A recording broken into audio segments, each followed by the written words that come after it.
Hi മക്കളെ, നിങ്ങളെല്ലാവരും തന്നെ ഈ +1 ക്രിസ്മസ് എക്സാം സൈലത്തോടൊപ്പം ഇരുന്ന് പഠിച്ച് അതിഗംഭീരമായി എഴുതി കഴിഞ്ഞ് വന്നിരിക്കുകയാണ്. നിങ്ങൾ വിചാരിച്ചതിനേക്കാൾ കൂടുതൽ മാർക്ക് നിങ്ങൾക്ക് എല്ലാവർക്കും നേടാൻ സാധിക്കുമെന്ന കോൺഫിഡൻസിലാണ് നിങ്ങളെല്ലാവരും ഉള്ളത്. നിങ്ങൾ വിചാരിച്ചതിനേക്കാൾ അടിപൊളിയായിട്ട് തന്നെ നിങ്ങളെല്ലാവരും ഈ എക്സാം ഹാളിൽ പെർഫോം ചെയ്തിട്ടുണ്ടായിരിക്കും. പക്ഷേ ആൻസർ ഷീറ്റ് കിട്ടുന്ന സമയത്ത് നിങ്ങൾ വിചാരിച്ച മാർക്കില്ല എങ്കിൽ നിങ്ങൾക്ക് എവിടെയാണ് മാർക്ക് നഷ്ടപ്പെട്ടത് എന്ന് നിങ്ങളെല്ലാവരും അറിയേണ്ടതുണ്ട്. അതിനപ്പുറത്ത് ചോദ്യ പേപ്പറിൽ എന്തൊക്കെയാണ് മിസ്റ്റേക്കുകൾ ഉള്ളത് എന്നുള്ളതും മനസ്സിലാക്കേണ്ടതുണ്ട്. ഈ കാര്യങ്ങളൊക്കെയാണ് നമ്മൾ ഇന്ന് ഡിസ്കസ് ചെയ്യാനായിട്ട് പോകുന്നത്. ഇവിടെ പറയുന്ന ഓരോ ചോദ്യങ്ങൾക്കും വരുന്ന ആൻസറുകളെല്ലാം എങ്ങനെയാണ് എഴുതുന്നത്, 1 മാർക്കിൻ്റെയും 2 മാർക്കിൻ്റെയും 3 മാർക്കിൻ്റെയും 4 മാർക്കിൻ്റെയും ചോദ്യങ്ങളുടെ ആൻസറുകളെല്ലാം ഏതൊക്കെ പോയിന്റ് ഉൾപ്പെടുത്തി കൊണ്ടുവേണം എഴുതാൻ, ഏതൊക്കെ പോയിന്റ് എഴുതിയാലേ നിങ്ങൾക്ക് മാർക്ക് കിട്ടൂ, എന്തൊക്കെ കാരണവശാലാണ് നിങ്ങൾക്ക് ഓരോരോ മാർക്ക് നഷ്ടപ്പെട്ടത് എന്നീ മുഴുവൻ കാര്യങ്ങൾ നമ്മൾ മനസ്സിലാക്കാൻ പോവുകയാണ്. അതിനപ്പുറത്ത് ഓരോ ചോദ്യങ്ങളും നിങ്ങൾക്ക് എഴുതിയിരിക്കുന്ന പോയിന്റുകൾക്കനുസരിച്ചുകൊണ്ട് നിങ്ങൾ ഓരോ മാർക്കും ചോദിച്ചു വാങ്ങണമെന്നുണ്ടെങ്കിൽ ആൻസർ കീ നിങ്ങൾ അറിഞ്ഞിരിക്കണം. ഓരോ ചോദ്യങ്ങളുടെയും ആൻസർ ഏതൊക്കെ പോയിന്റുകളാണ് വേണ്ടത്, ഞാൻ ഏതൊക്കെ പോയിന്റ് എഴുതിയിട്ടുണ്ട്, എൻ്റെ ഈ പോയിന്റുകൾക്കെല്ലാം മാർക്കുകൾ വേണമെന്നുള്ളത് നിങ്ങൾ ചോദിച്ചു വാങ്ങണം. കാരണം ആ ഓരോ മാർക്കും നിങ്ങൾക്ക് അവകാശപ്പെട്ടിട്ടുള്ളതാണ്. ഓക്കെ, ആ അവകാശപ്പെട്ട മാർക്ക് നിങ്ങൾ ചോദിച്ച് തന്നെ വാങ്ങേണ്ടതാണ്. അതിനപ്പുറത്ത് ഇനി വരാൻ പോകുന്ന മോഡൽ എക്സാമിനും അതിനോടൊപ്പം തന്നെ പബ്ലിക് എക്സാമിനും ഒരു കാരണവശാലും നിങ്ങൾ ഈ മാർക്ക് നഷ്ടപ്പെടുത്താനായിട്ട് പാടില്ല.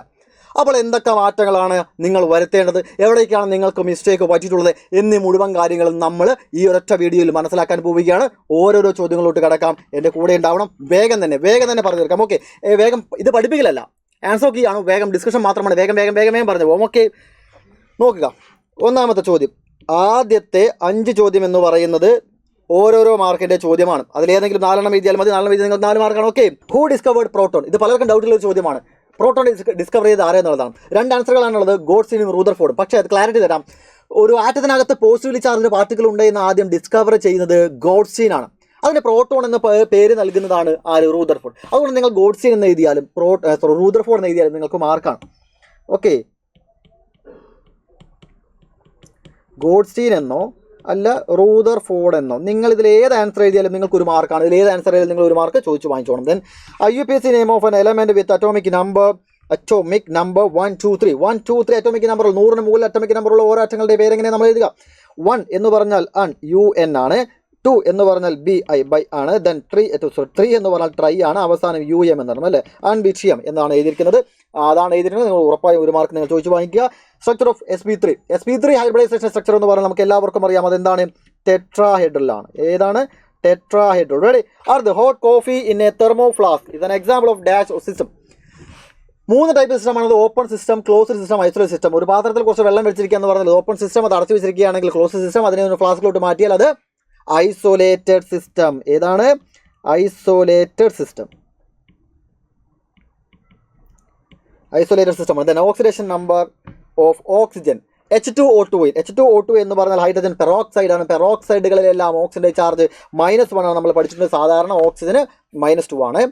പെറോക്സൈഡുകളിൽ -1ഉം സൂപ്പർ ഓക്സൈഡിൽ -1/2 എന്ന് പഠിച്ചിട്ടുണ്ട്. ഇനി അടുത്തത് ആൻസർ ഇനി 8 ക്വസ്റ്റ്യൻ ഫ്രം 6 to 15. 6 മുതൽ 15 വരെയുള്ള ചോദ്യങ്ങളിൽ ഏതെങ്കിലും 8 ചോദ്യങ്ങൾക്ക് ആൻസർ ചെയ്യാൻ മതി. ഓരോന്നിനും 2 മാർക്കാണ്. ആ 2 മാർക്ക് എങ്ങനെയൊക്കെയാണ് നേടിയെടുക്കണം എന്നുള്ള കാര്യം പറഞ്ഞുതരാം. ചോദ്യം ഇതാണ്. ഫസ്റ്റ് ചോദ്യം, അതായത് 6ാമത്തെ ചോദ്യം. Calculate the volume occupied by 8.8 gram of CO2 at STP. STPയിൽ 8.8 gram CO2ന്റെ വോളിയം എത്രയെന്നാണ് ചോദ്യം. അപ്പോൾ മാസ് തന്നിട്ടൊക്കെ വോളിയം ചോദിച്ചിരിക്കുന്നത്. മാസ് തന്നിട്ടൊക്കെ വോളിയം ചോദിച്ചിരിക്കുന്നത് STP എന്നൊക്കെ പറയുമ്പോൾ തന്നെ ഉറപ്പിക്കാം ഏത് ഭാഗത്തു നിന്നാണ് ചോദ്യം എന്നുള്ള കാര്യം നിങ്ങൾക്ക് ഉറപ്പായിട്ടുണ്ടായിരിക്കും. മോൾസ് ആണ് അല്ലേ? മോൾ എന്ന് പറയുന്ന മോൾ കൺസെപ്റ്റ് എന്ന് പറയുന്ന ഭാഗത്ത് നിന്ന് വരെ ചോദ്യമാണ്. ഇങ്ങനെ ഇവിടെ നിന്ന് ഏത് ചോദ്യം വന്നാലും നിങ്ങൾ കണ്ടുപിടിച്ചോ, ഒരു കാര്യം കണ്ടുപിടിച്ചോ, നമ്പർ ഓഫ് മോൾസ്. അതിന് ഉറപ്പായി ഒരു മാർക്ക് കിട്ടുന്നതാണ്. STPയിലാണെന്ന് പറയുമ്പോൾ തന്നെ നമുക്ക് മോൾ കൺസെപ്റ്റ് ആണെന്ന് മനസ്സിലാക്കി, മോൾ കൺസെപ്റ്റ് എന്നുള്ള ചോദ്യമാണെന്ന് മനസ്സിലാക്കി ഉറപ്പായി നിങ്ങൾ ആദ്യം കണ്ടുപിടിച്ച് വെക്കേണ്ടത് നമ്പർ ഓഫ് മോൾസ് തന്നെയാണ്. എഴുതുക number of moles of CO2. Okay, number of moles of CO2 ഞാൻ ഷോർട്ട് ഫോമൊക്കെ എഴുതാം. Number of moles of CO2 എന്ന് പറഞ്ഞാൽ given mass divided by molar mass. എന്താണ്? Given mass divided by molar mass. Given mass divide by molar mass. ഇതൊക്കെ എഴുതുന്നതിന് മാർക്കുണ്ട് കേട്ടോ. Given mass divide by molar mass substitute ചെയ്യുന്നു. 8.8 divide by CO2ന്റെ mass, കാർബണിന്റെ മാസ് 12ഉം ഓക്സിജൻ 2 ഓക്സിജന്റെ മാസ് 16ഉം 16 32. ഒരു ഓക്സിജനാണ് 16, 2 ഓക്സിജൻ ആകുമ്പോൾ 32ആണ്. ടോട്ടലായിട്ട് 44 gram ആണ് 1 മോൾ CO2ന്റെ മാസ്. അപ്പോൾ 8.8 ഡിവൈഡ് ബൈ 44 ഈക്വൽ ടു 0.2 എന്ന് കിട്ടും. 0.2 മോൾ എന്ന് കിട്ടും. ഓക്കെ, ഇതിന് ഒരു മാർക്കാണ്. ഞാൻ ഇവിടെ മാർക്ക് ചെയ്തുതരാം. ഇതിന് ഒരു മാർക്കാണ്. നമ്പർ ഓഫ് മോൾസ് കണ്ടുപിടിക്കുന്നതിന് ഒരു മാർക്കാണ്. അപ്പോൾ ഇത് കണ്ടുപിടിച്ചിട്ടുണ്ടെങ്കിൽ നിങ്ങൾ ഉറപ്പായി ഒരു മാർക്ക് വാങ്ങി. ഫൈനൽ ആൻസർ തെറ്റിയാലും വിഷയമില്ല. ഇതുവരെ എഴുതിയിട്ടുണ്ടെങ്കിൽ നിങ്ങൾ അതിനൊരു മാർക്ക് നിങ്ങൾ ചോദിച്ചു വാങ്ങണം. ഇനി അടുത്തത് വോള്യമാണ്. STPയിൽ 1 മോൾ എന്ന് പറഞ്ഞാൽ 22.4 ലിറ്ററാണ്. അങ്ങനെയാണെങ്കിൽ 0.2 മോൾ എന്ന് പറഞ്ഞാൽ എത്രയായിരിക്കും? വോള്യം ഓഫ്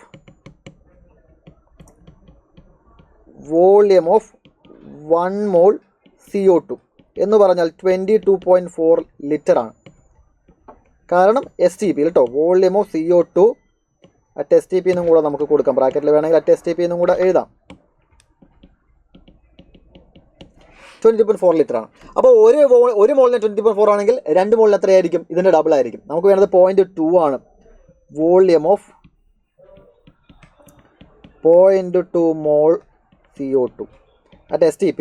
അപ്പോൾ എത്ര കിട്ടും? 22.4 ഇൻറ്റു 0.2. 10 മോളാണെങ്കിൽ 22.4 ഇൻറ്റു 10. 1000 മോളാണെങ്കിൽ 22.4 ഇൻറ്റു 1000. അപ്പോൾ 0.2 ആണെങ്കിൽ 20.4 ഇൻറ്റു 1000.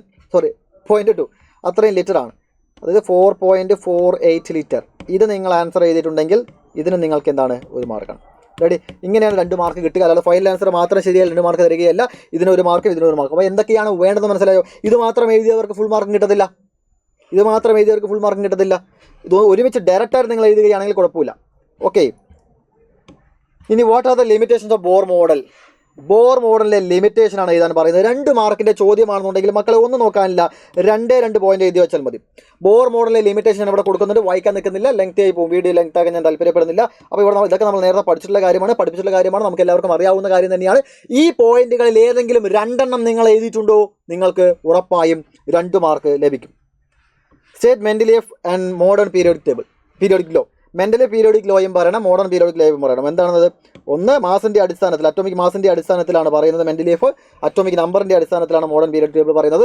ഇത് എഴുതിയാൽ 1 മാർക്ക്, ഇത് എഴുതിയാൽ 1 മാർക്ക്. ഇങ്ങനെയാണ് നിങ്ങൾക്ക് ഓരോരോ മാർക്ക് ഇത് ലഭിക്കുന്നത്. അപ്പോൾ 2 എഴുതിയിട്ടുണ്ട് എന്ന് ഉറപ്പ് വരുത്തുക. ഇവിടെ ഞാൻ പറയാം ഇനി 2 പോയിന്റ് കേട്ടോ.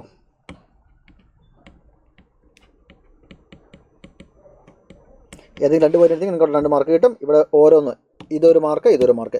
മെൻഡലീഫിൻ്റെ പീരിയോഡ് ടേബിളിന് 1 മാർക്ക്, മോഡേൺ പീരിയോഡ് ടേബിളിന് 1 മാർക്ക്. ഇനി അടുത്തതിലോട്ട് കിടക്കുന്നുണ്ട്. How many sigma and pi bonds are there in the following molecule? ഇത് അതിൻ്റെ മോളിക്യൂളിൽ എത്ര പൈ ബോണ്ട് ഉണ്ട്, എത്ര സിഗ്മ ബോണ്ടുകൾ ഉണ്ട് എന്നാണ് ചോദ്യം. ഈഥൈൻ എന്ന് പറഞ്ഞാൽ എന്താണ് മക്കളെ? ഈഥൈൻ എന്ന് പറഞ്ഞാൽ 2 കാർബൺ ആണ്, 3 ഹൈഡ്രജൻ വെച്ചിട്ടില്ല, CH3.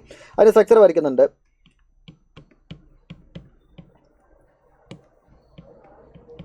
CH3 ഇതാണ് അല്ലേ? CH3 ഇതാണ്. ഇതിൽ സിംഗിൾ ബോണ്ടുകളെല്ലാം തന്നെ എന്താണ്? സിഗ്മ ബോണ്ടുകളാണ്. എല്ലാ സിംഗിൾ ബോണ്ടുകളും എന്താണ്? സിഗ്മ ബോണ്ടുകളാണ്. എത്ര സിഗ്മ ബോണ്ടുകളുണ്ട്? 1 2 3 4 5 6 7. ഇവിടെ 7 സിഗ്മ ബോണ്ട്സ് ആണ് ഉള്ളത്. പൈ ബോണ്ടുകളില്ല. ഡബിൾ ബോണ്ടിലോ ട്രിപ്പിൾ ബോണ്ടിലോ മാത്രമാണ് പൈ ബോണ്ടുകൾ ഉണ്ടാവുക അല്ലേ? അപ്പോൾ ഇവിടെ 0 പൈ ബോണ്ട്സ് ആണ്. ഇത് എഴുതിയാൽ നിങ്ങൾക്ക് 1 മാർക്കായി. ഇനി അടുത്ത ആളെ നമുക്ക് എഴുതാം. ഈഥീൻ എന്ന് പറഞ്ഞാൽ CH2 ഡബിൾ ബോണ്ട് CH2 ആണ്. അത് വരച്ചിട്ട് തന്നെ എഴുതിയാൽ മതി, സമയമുണ്ട് നമ്മുടെ കയ്യിൽ. അതുകൊണ്ട് തന്നെ നിങ്ങൾ വൃത്തിയായിട്ട് എഴുതുക. ഇവിടെയുള്ളത് വെച്ചുകൊണ്ട് ഇത്ര കുറവായിരിക്കുന്നു മനക്കണക്കിലൊന്നും എഴുതാൻ നിൽക്കരുത്. C ഡബിൾ ബോണ്ട് C, ഇവിടെ ഒരു ഹൈഡ്രജൻ, ഇവിടെ ഒരു ഹൈഡ്രജൻ, ഇവിടെ ഒരു ഹൈഡ്രജൻ, ഇവിടെ ഒരു ഹൈഡ്രജൻ. ദെൻ ഇവിടെ സിഗ്മ ബോണ്ടുകൾ പൈ ബോണ്ടുകൾ പറഞ്ഞ് 1 2 3 4 5. സിഗ്മ ബോണ്ടുകൾ, സിംഗിൾ ബോണ്ടുകളെല്ലാം സിഗ്മ ബോണ്ടുകളാണ്. ഡബിൾ ബോണ്ടിൽ ഒരാൾ സിഗ്മയായിരിക്കും, ബാക്കിയുള്ളത് എന്താണ്? പൈ ആണ്. ഓക്കെ, അപ്പോൾ 1 2 3 4 5 5 സിഗ്മ ബോണ്ടുണ്ട്. 5 സിഗ്മ ബോണ്ടുണ്ട്, 1 പൈ ബോണ്ടുണ്ട്. റെഡി? ഇത് എഴുതിയാൽ നിങ്ങൾക്ക് 1 മാർക്കായി. ഓക്കെയാണ്. അടുത്തിലോട്ട് കിടക്കുന്നുണ്ട്. Back sketch Lewis dot formula of H2O C2H4. ഈ രണ്ടിൻ്റെയും ലൂയിസ് ഡോട്ട് സ്ട്രക്ചർ വരയ്ക്കാനാണ് പറയുന്നത്. ഈ ലൂയിസ് ഡോട്ട് സ്ട്രക്ചർ നമ്മൾ വരച്ചിട്ടാണ് നൈട്രജൻ്റെയും ഓക്സിജൻ്റെയും ക്ലോറിൻ്റെയും ഒക്കെ നമ്മൾ വരച്ചാണെന്ന് തോന്നും. ഓക്കെ, H2O എന്ന് പറയുന്ന കോമ്പൗണ്ടിൻ്റെ ഞാൻ വരയ്ക്കാനായിട്ട് തരുന്നത്. H2O എന്ന് പറയുമ്പോൾ തന്നെ ഇവിടെ ഒരു ഓക്സിജൻ ഉണ്ട്, ഇവിടെ ഒരു ഹൈഡ്രജൻ ഉണ്ട്, ഇവിടെ ഒരു ഹൈഡ്രജൻ. ഇവിടെ ബോണ്ട് ആംഗിൾ മറ്റും മാറ്റർ അല്ല. ഇവിടെ ലൂയിസ് ഡോട്ട് സ്ട്രക്ചർ മാത്രം വരച്ചാൽ മതി. ഔട്ടർമോസ്റ്റ് ഷെല്ലിലുള്ള ഇലക്ട്രോണുകളെ വെച്ചുകൊണ്ട് മാത്രം വരച്ചാൽ മതി. ഓക്സിജൻ്റെ അറ്റോമിക് നമ്പർ എന്ന് പറഞ്ഞാൽ 8 ആണ്. അപ്പോൾ 2 6 എന്നാണ് ഇലക്ട്രോണിക് കോൺഫിഗറേഷൻ വരിക. അപ്പോൾ ഓക്സിജന് ചുറ്റും എത്ര ഇലക്ട്രോണാണ്? 1 2 3 4 5 6 ഇലക്ട്രോണുകൾ. ഹൈഡ്രജൻ ഔട്ടർമോസ്റ്റ് ഷെല്ലിൽ ഓരോരോ ഇലക്ട്രോൺ ഉണ്ടായിരിക്കുള്ളൂ. ഹൈഡ്രജൻ ഔട്ടർമോസ്റ്റ് ഷെല്ലിൽ ഫില്ല് ചെയ്യാനായിട്ട് ഹൈഡ്രജൻ ആകെ ഒരു ഷെല്ലിലുള്ളൂ. അപ്പോൾ അവൻ്റെ ആ ഒരു ഷെല്ലിൽ 2 ഇലക്ട്രോണുകൾ എന്നറിയുള്ളൂ. അപ്പോൾ ഹൈഡ്രജന് വേണ്ടത് 2 ഇലക്ട്രോൺ, ഇത് ഹൈഡ്രജന് വേണ്ടത് 2 ഇലക്ട്രോൺ. അപ്പോൾ അവൻ്റെ ഔട്ടർമോസ്റ്റ് ഷെല്ലിൽ സ്റ്റേബിളായി. ഓക്സിജൻ്റെ ഔട്ടർമോസ്റ്റ് ഷെല്ലിൽ 8 ഇലക്ട്രോണുകൾ വേണം അല്ലേ? അപ്പോൾ ഓക്സിജൻ എന്ത് ചെയ്യുന്നു? ആ 8 ഇലക്ട്രോണുകൾ ഇങ്ങനെ എടുക്കുന്നു. അപ്പോൾ ഓക്സിജനെ വെച്ച് നോക്കുന്ന സമയത്ത് നേരത്തെ ഉണ്ടായിരുന്ന 6 എണ്ണവും ഇപ്പോൾ 2 എണ്ണവും കൂടെ കിട്ടി ടോട്ടലായിട്ട് എത്രയാണ് 8 ഇതാണ് ഹൈഡ്രജൻ H2O ലൂയിസ് സ്ട്രക്ചർ എന്ന് പറയുന്നത്.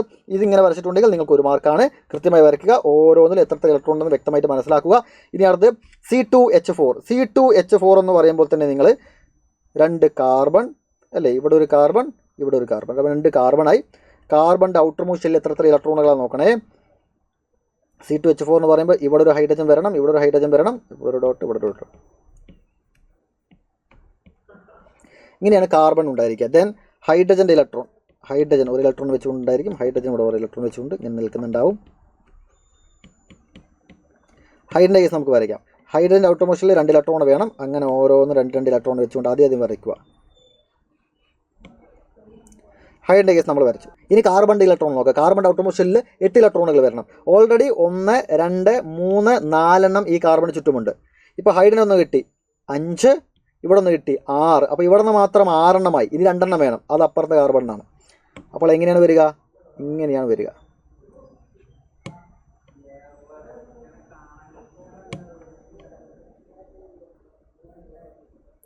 ഇതാണ് ഈ കാർബൺ ചുറ്റുമ്പോൾ. നോക്കിക്കേ, 1 2 ഞാൻ ടിക്കറ്റ് തരാം. 1 2 3 4 5 6 7 8. ഓക്കെ, അപ്പോൾ ഈ കാർബൺ ചുറ്റും 8 ഇലക്ട്രോണുകൾ. അതേപോലെ ഈ കാർബൺ ചുറ്റും 8 ഇലക്ട്രോൺ എങ്ങനെ വരിക? 1 2 3 4 5 6 7 8. ഈ 8 ഇലക്ട്രോൺ വരത്തക്ക രീതിയിൽ എന്ത് ചെയ്യണം? ഇവിടെ ഇങ്ങനെ നമ്മളിങ്ങനെ വരയ്ക്കണം.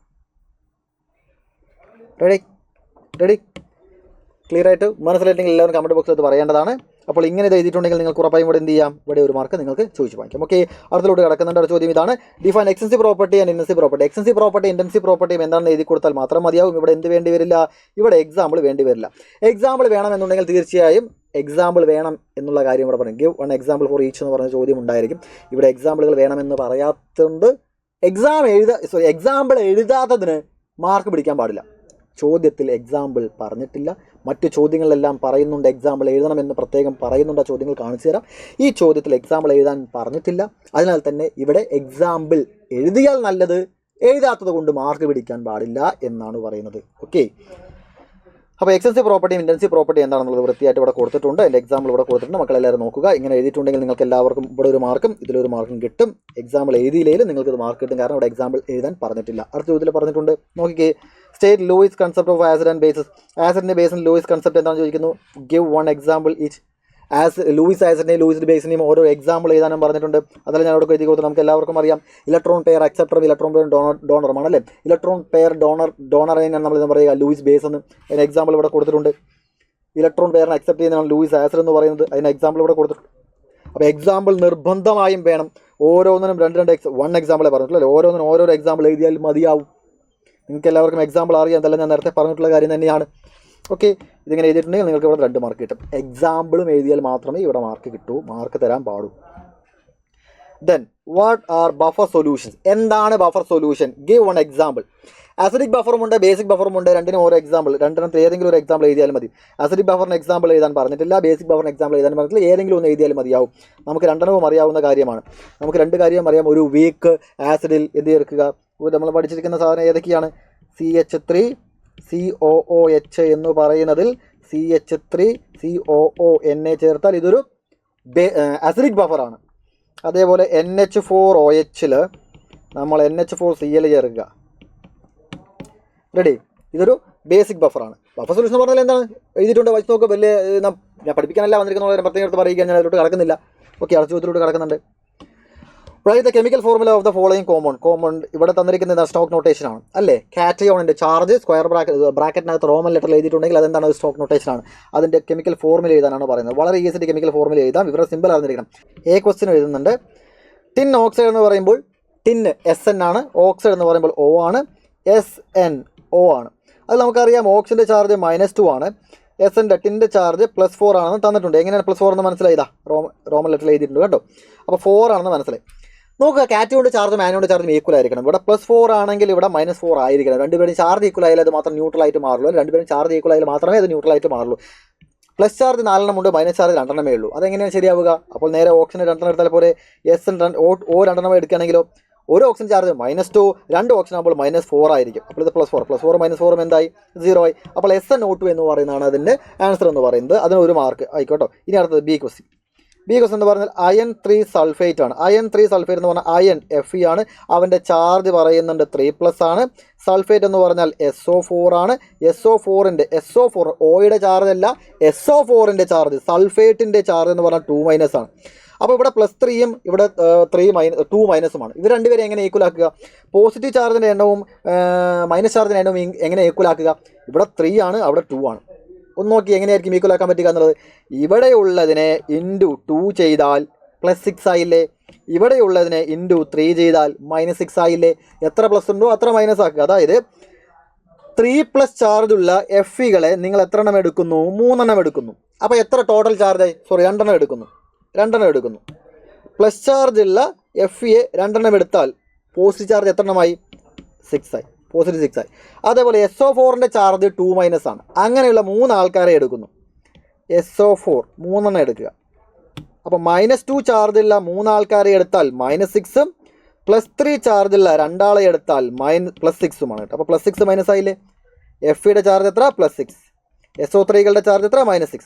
അപ്പോൾ Fe2SO4 ത്രൈസ് എന്ന് പറയുന്നതാണ് ഇതിൻ്റെ മോളിക്കുലർ ഫോർമുല. ഇതിങ്ങനെ എഴുതിയിട്ടുണ്ടെങ്കിൽ 1 മാർക്ക്, ഇതിങ്ങനെ എഴുതിയിട്ടുണ്ടെങ്കിൽ 1 മാർക്ക്. ഇതാണ് 2 മാർക്കിൻ്റെ ആൻസർ എന്ന് പറയുന്നത്. അടുത്തത് name 4 different types of redox റിയാക്ഷൻസിനെ കുറിച്ച് എക്സ്പ്ലെയിൻ ചെയ്യാനോ ഒരു സെൻസോ ഒന്നും തന്നെ എഴുതി കൊടുക്കേണ്ടതില്ല.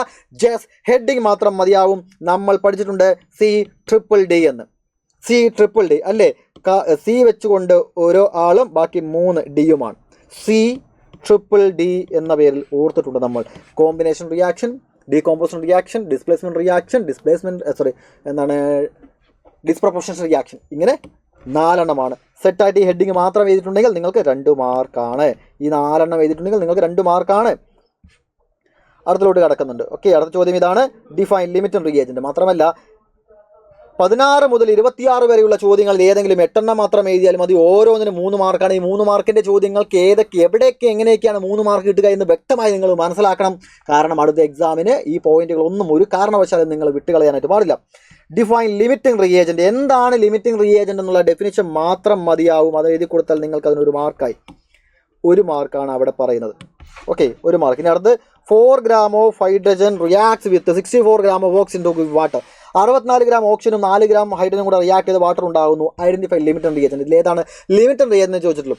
പ്രോഡക്റ്റിൻ്റെ അളവൊന്നും ചോദിച്ചിട്ടില്ല. ലിമിറ്റ് ആൻഡ് റിയേജന്റ് ഏതാണെന്ന് ചോദിച്ചിരിക്കുന്നത്. ഇതിനാദ്യം നിങ്ങൾ ചെയ്യേണ്ടതെന്ന് പറഞ്ഞാൽ ഇവിടെ തന്നിരിക്കുന്ന വാട്ടർ ഉണ്ടാകുന്നതിൻ്റെ കെമിക്കൽ റിയാക്ഷനാണ് എഴുതുന്നത്. ബാലൻസ്ഡ് കെമിക്കൽ റിയാക്ഷനാണ് നിങ്ങൾ എഴുതേണ്ടത്. 2H2 + O2 gas 2H2O. തൊട്ട് താഴെ അവരവരുടെ മാസ് എഴുതുക. 4 ഹൈഡ്രജൻ 4 gram ആണ്. 2 ഓക്സിജൻ 16 32 gram ആണ്. ദെൻ വാട്ടർ 1 മോൾ വാട്ടർ 18 gram. ഇവിടെ 2 മോൾ വാട്ടർ ആണ്. 18 36 gram എന്ന് തന്നിട്ടുണ്ട്. റെഡി? ഇവിടെ നോക്കണേ, 4 ഗ്രാമിന് 32 gram ഓക്സിജൻ മതി. 4 ഗ്രാമിന് 32 gram ഓക്സിജൻ. ഇവിടെ എത്രയാണ് തന്നിരിക്കുന്നത്? 4 gram. 4 gram ഹൈഡ്രജൻ അല്ലേ? 4 gram ഹൈഡ്രജന് വെറും 32 gram ഓക്സിജൻ മതി. പക്ഷേ ഇവിടെ തന്നിരിക്കുന്നത് എത്രയാണ്? 64 gram. വേണ്ട അളവിനേക്കാൾ കൂടുതലുള്ളത് ഓക്സിജനാണ്. ഓക്സിജൻ എക്സസ് റിയാക്ടൻ്റ് ആണ്. അളവിൽ കുറവുള്ള ഇവനാണ് ലിമിറ്റിംഗ് റിയേജൻ. അപ്പോൾ hydrogen is the limiting reagent. H2 is the limiting reagent. ഇത് എഴുതിയാൽ നിങ്ങൾക്ക് 2 മാർക്കാണ്. ഇവിടെ തന്നിരിക്കുന്ന റിയാക്ഷൻ എഴുതുന്നു. ഇതിൽ നിന്ന് മനസ്സിലാക്കി എഴുതുന്നതിനനുസരിച്ച് നിങ്ങൾക്ക് 2 മാർക്കാണ്. ഈ ഒരു സെൻറ്റൻസ് മാത്രം എഴുതുന്നതല്ല, 2 മാർക്ക്. അതെങ്ങനെയാണ് നിങ്ങൾക്ക് കിട്ടിയത് എന്നുള്ള കാര്യം നിങ്ങൾ ബോധ്യപ്പെടുത്തി കൊടുക്കുന്നതിലൂടെയാണ് നിങ്ങൾക്ക് 2 മാർക്ക് കിട്ടുക. ഓക്കെ, അടുത്ത ചോദ്യം ഇതാണ്. Write the orbital wise electronic configuration. 10ാം ക്ലാസ് മുതൽ നമ്മൾ പഠിക്കുന്ന കാര്യമാണ് അല്ലേ? Write the orbital wise electron. അത് 1s2 2s2 2p6. ഇതിനാരുടെയൊക്കെ? കോപ്പറിൻ്റെയും ക്രോമിയത്തിൻ്റെയും A question ആണ്. ഒന്നാമത്തത് കോപ്പറിൻ്റെ Cu29. 1s2 2s2 2p6 എന്ന് പറഞ്ഞ് മുഴുവനായി അങ്ങനെ എഴുതി പോവാം. അല്ല എന്നുണ്ടെങ്കിൽ AR എന്ന് എഴുതിയിട്ട് അവസാനം എന്തൊക്കെ വരിക? 3D10 ആണ്. 29. അപ്പോൾ 3D10ഉം 4s1 എന്ന് വരും. അതേപോലെ രണ്ടാമത്തെ ചോദ്യം ഏതാണ്? CR ആണ്. CR24 ആണ്. സാർ CR7 അല്ലേ? അല്ല, CR24 ആണ്. CR24. അതും വേണമെങ്കിൽ 1s2 2s2 2p6 3s2 3p6 എന്ന് പറഞ്ഞ് അതുവരെ എഴുതിയതിന് ശേഷം എഴുതാം. അല്ലെങ്കിൽ AR എന്ന് പറഞ്ഞ ഷോർട്ട് ഫോം വെച്ച് എഴുതാം. പക്ഷേ അവിടെ 3D5ഉം 4s1 എന്നാണ് വരിക. ഒരു പക്ഷേ നിങ്ങൾ 4s1 3D10 എന്ന് എഴുതിയാലും 4s1 കഴിഞ്ഞിട്ട് 3D5 എന്ന് എഴുതിയാലും കുഴപ്പമില്ല. കാരണം ഫർദർ ആയിട്ട് ചോദ്യങ്ങളൊന്നും വരാത്തത് കൊണ്ടും നമ്മളൊന്നും എഴുതേണ്ട ആവശ്യമില്ലാത്തത് കൊണ്ടും അങ്ങനെ എഴുതുന്നതിൽ തെറ്റുണ്ടാവാൻ പോകുന്നില്ല. നിങ്ങൾക്ക് അതിൽ മാർക്ക് കിട്ടും, ചോദിച്ച് തന്നെ വാങ്ങിക്കുക. ഓക്കെ, അടുത്ത ബി ക്വസ്റ്റ്യൻ ആണ്. ബി ക്വസ്റ്റ്യൻ പറയുന്നത് give the reason for their extra stability. ഈ കോപ്പറും ക്രോമിയവും മറ്റുള്ളവയെ അപേക്ഷിച്ച് മോർ സ്റ്റേബിൾ ആണ്. കാരണം ഹാഫ്ലി ഫിൽഡ്, കംപ്ലീറ്റ്ലി ഫിൽഡ്, ഡി ഓർബിറ്റിലാണ്. ഇവന് ഹാഫ്ലി ഫിൽഡ്, ഇത് ഫുള്ളി ഫിൽഡ് ആയിട്ടുള്ള ഡി ഓർബിറ്റിൽ ഉള്ളതുകൊണ്ട് തന്നെ ഇവരെന്തായിരിക്കും മോർ സ്റ്റേബിൾ ആയിരിക്കും. ആ സാധനം ഒന്ന് എഴുതി കൊടുത്ത സംഭവം സെറ്റാണ്. എക്സ്ട്രാ സ്റ്റെബിലിറ്റി കാരണം ഹാഫ് ഫിൽഡ്, കംപ്ലീറ്റ് ഫിൽഡ് ആയിട്ടുള്ള ഡി ഓർബിറ്റലുകളാണ്. സംഭവം കഴിഞ്ഞു. Okay, ready. അടുത്ത ചോദ്യം ഇതാണ്. അതിന് മാർക്ക് ഞാൻ പറഞ്ഞില്ലല്ലേ. ഇതിന് ഒരു മാർക്കും, ഇതിന് ഒരു മാർക്കും, ഇതിന് ഒരു മാർക്കുമാണ്. Okay, ready ready ready ready. അടുത്ത ചോദ്യം ഇതാണ്. Which is the visible spectrum of hydrogen? Hydrogen Lyman Balmer Paschen Brackett Pfund, അതായത് കോഡ് ഓർത്ത് വയ്ക്കാൻ പറഞ്ഞിട്ടുണ്ട്. LBP എന്ന കോഡ് ഞാൻ പറഞ്ഞിട്ടുണ്ടായിരുന്നു. Lyman Balmer Paschen Brackett Pfund. അതിൽ വിസിബിൾ റീജിയൻ ഏതാണ്? നമുക്കറിയാം, ബാൽമർ സീരീസ് ആണ്. ഏതാണ്? ബാൽമർ സീരീസ് ആണ് വിസിബിൾ റീജിയൻ എന്ന് പറയുന്നത്. എ ക്വസ്റ്റ്യൻ ആൻസർ ഞാൻ ഇവിടെ എഴുതുന്നുണ്ട്. Balmer series. അടുത്തത് calculate the de Broglie wave length associated with an electron. D Broglie wave length എന്ന് എടുത്തു പറയുമ്പോൾ തന്നെ നിങ്ങൾക്ക് ഒന്നും ആലോചിക്കേണ്ടതില്ല. ആ ഇക്വേഷൻ നിങ്ങൾക്കറിയാം, ലാംഡ ഈക്വൽ ടു h/mv എന്ന് പറയുന്നത് അല്ലേ. അപ്പോൾ ഡി ബ്രോയ് വേവ് ലെങ്ത് കണ്ടുപിടിക്കാനുള്ള ഇക്വേഷൻ ഞാൻ എഴുതുന്നുണ്ട്. Lambda is equal to h/mv. അതിൽ എച്ചിൻ്റെ വാല്യൂ സൈഡ് എഴുതി കൊടുക്കുക. ക്വസ്റ്റിൽ ഇതൊന്നും തന്നിട്ടില്ല, പക്ഷേ നിങ്ങൾക്ക് അത് അറിയാമെന്നുള്ള കാര്യം എല്ലാം എഴുതി കൊടുക്കണം. എച്ചിൻ്റെ വാല്യൂ എന്ന് പറഞ്ഞാൽ 6.626 ഇൻറ്റു 10⁻⁻34 ജൂൾ സെക്കൻഡ് ആണ്. എം എന്ന് പറഞ്ഞാൽ ഇലക്ട്രോണിൻ്റെ മാസ് ക്വസ്റ്റിൽ തന്നിട്ടുണ്ട്, ഭാഗ്യവശാൽ എപ്പോഴും തരണമെന്നില്ല. 9.1 ഇൻറ്റു 10⁻31 കിലോഗ്രാം ആണ്. വി വെലോസിറ്റി തന്നിട്ടുണ്ട് 1.6 ഇൻറ്റു 10⁻6 തന്നിട്ടുണ്ട്. ഇതെല്ലാം സബ്സ്റ്റിറ്റ്യൂട്ട് ചെയ്യുന്നു. സബ്സ്റ്റിറ്റ്യൂട്ട് ചെയ്യുമ്പോൾ എച്ചിൻ്റെ വാല്യൂ ഞാൻ കൊടുക്കുന്നുണ്ട് 6.626 ഇൻറ്റു 10⁻34. ഇത് ചിലപ്പോൾ പലർക്കും ചെയ്ത് തെറ്റ് ആൻസർ ഫൈനൽ ആൻസർ കിട്ടി തെറ്റായിരിക്കാം. കാരണം ഇത് നേരവണ്ണം കാൽക്കുലേറ്റർ ടൈപ്പ് ചെയ്യാൻ അറിയാത്തത് കൊണ്ട് തന്നെ മാർക്ക് നഷ്ടപ്പെടാം. അതെങ്ങനെയാണ് ചെയ്യേണ്ടതെന്നുള്ള കാര്യം ക്ലിയർ ആയിട്ട് പറഞ്ഞുതരാം. ഡൗട്ടൊന്നും വരാത്ത രീതിക്ക് വളരെ ക്ലിയർ ആയി ചെയ്യാവുന്നത് എങ്ങനെയെന്ന് പറഞ്ഞുതരാം. എം 9.1 ഇൻറ്റു 10⁻31 ഇൻറ്റു വി എന്ന് പറഞ്ഞാൽ 1.6 ഇൻറ്റു 10⁻6 ആണ്. ഇതിൽ ആദ്യം 10ൻ്റെ പവറുകളൊക്കെ മാറ്റി വയ്ക്കുക. 10ൻ്റെ പവറിനൊക്കെ മാറ്റി വെച്ചിട്ട് ബാക്കിയുള്ള കാര്യങ്ങൾ മാത്രം എഴുതുക. മുകളിലുള്ള 6.626 അങ്ങനെ തന്നെ എഴുതുക. Divided by 9.1 into 1.6. 9.1 ഇൻറ്റു 1.6 എന്ന് പറഞ്ഞാൽ 14.56 ആണ്. 14.56 ആണ് ഇൻറ്റു 10⁻34 മുകളിലുണ്ട്. താഴത്തുള്ള 10⁻31 മുകളിലോട്ട് പോകുമ്പോൾ 10⁻+31 എന്നാകും. ഇൻറ്റു താഴത്ത് കിടക്കുന്ന 10⁻6 മുകളിലോട്ട് പോകുമ്പോൾ 10⁻−6 എന്നാകും. ഓക്കെ, 10ൻ്റെ പവേഴ്സിനൊക്കെ ആഡ് ചെയ്ത് നമുക്ക് എഴുതുകയേ വേണ്ടുള്ളൂ. ഈ നമ്പറും ഈ നമ്പറും കൂടെ ഡിവൈഡ് ചെയ്താൽ നമുക്ക് കിട്ടുന്ന ആൻസർ 0.455 ഇൻറ്റു 10ൻ്റെ പവേഴ്സ് -34ഉം 31ഉം -6 അല്ലേ. -6ഉം കൂടെ ആഡ് ചെയ്താൽ -6 ആണ്. ഈ 6 മുകളിലോട്ട് പോകുമ്പോൾ -6 ആയില്ല. -6 ഇതെല്ലാം കൂടെ ആഡ് ചെയ്താൽ നമുക്ക് കിട്ടുന്ന ആൻസർ എന്ന് പറഞ്ഞാൽ 10⁻−9 ആണ്. 10⁻−9. ഇത് ഒരു സയൻറ്റിഫിക് നൊട്ടേഷൻ അല്ല. സയൻറ്റിഫിക് നൊട്ടേഷൻ എന്ന് പറഞ്ഞാൽ ആദ്യ ഡിജിറ്റ് ഒരു നോൺ സീറോ ഡിജിറ്റ് ആയിരിക്കണം. അതിനുശേഷം പോയിന്റ്. ഇവിടെ 0 ആണ്. ഓക്കെ, 0ന് തൊട്ട് മുന്നേ ഒരു നോൺ സീറോ ഡിജിറ്റ് മാത്രം വരത്തക്ക രീതിയിൽ എഴുതുന്നതാണ് നമ്മൾ എന്ന് പറയുക സയൻറ്റിഫിക് നൊട്ടേഷൻ എന്ന് പറയുന്നത്. അപ്പോൾ അതിനെങ്ങനെ എഴുതാം? 0.455 എന്നുള്ളതിനെ 4.55 എന്ന് എഴുതണം. ഇൻറ്റു 10ൻ്റെ പവർ എന്ത് മാറ്റം വരും? ഈ ഡെസിമൽ പോയിന്റ് റൈറ്റിലോട്ട് ഷിഫ്റ്റ് ചെയ്താൽ 10ൻ്റെ പവർ ഒന്ന് കുറയും. റൈറ്റിലോട്ട് ഡെസിമൽ പോയിന്റ് പോകുന്നതിനനുസരിച്ച് 10ൻ്റെ പവർ കുറഞ്ഞു വരികയാണ്. ഓൾറെഡി -9 ആണ്. ഒരു പവറും കൂടെ കുറഞ്ഞാൽ -10 ആവും. -10 അത്രയും മീറ്റർ ഇതുവരെ എഴുതിയിട്ടുണ്ടെങ്കിൽ നിങ്ങൾക്ക് മാർക്കായി. ഇത് 10⁻−10 മീറ്റർ നമുക്ക് ആംസ്ട്രോങ് എന്നൊക്കെ എഴുതാം വേണമെങ്കിൽ. 4.55 ആംസ്ട്രോങ് ഇത് എഴുതിയാലേ മാർക്ക് കിട്ടുള്ളൂ എന്നല്ല. ഇവിടെ നിന്ന് നിങ്ങൾക്ക് എന്ത് കിട്ടും? മാർക്ക് കിട്ടും. അത്രയും മീറ്റർ. ഇവിടെ നിന്ന് വേണമെങ്കിൽ നിങ്ങൾക്ക് നാനോമീറ്റർ എന്ന് എഴുതാം അല്ലേ. 0.455 നാനോമീറ്റർ എന്ന് വേണമെങ്കിൽ നിങ്ങൾക്ക് ഇത് എഴുതാം. അപ്പോൾ ഇതിനെങ്ങനെയൊക്കെയാണ് മാർക്ക് എന്നുള്ള കാര്യം നമുക്ക് നോക്കാം. ഓക്കെ, ആദ്യ ചോദ്യത്തിന് ഇതിന് 1 മാർക്ക് ആയി കഴിഞ്ഞു. ബാക്കി 2 മാർക്ക് എങ്ങനെയാണ് ഇട്ട് കൊടുക്കുക എന്നുള്ളത്. ഈ ഇക്വേഷന് 1 മാർക്ക്, ഫൈനൽ ആൻസറിന് 1 mark.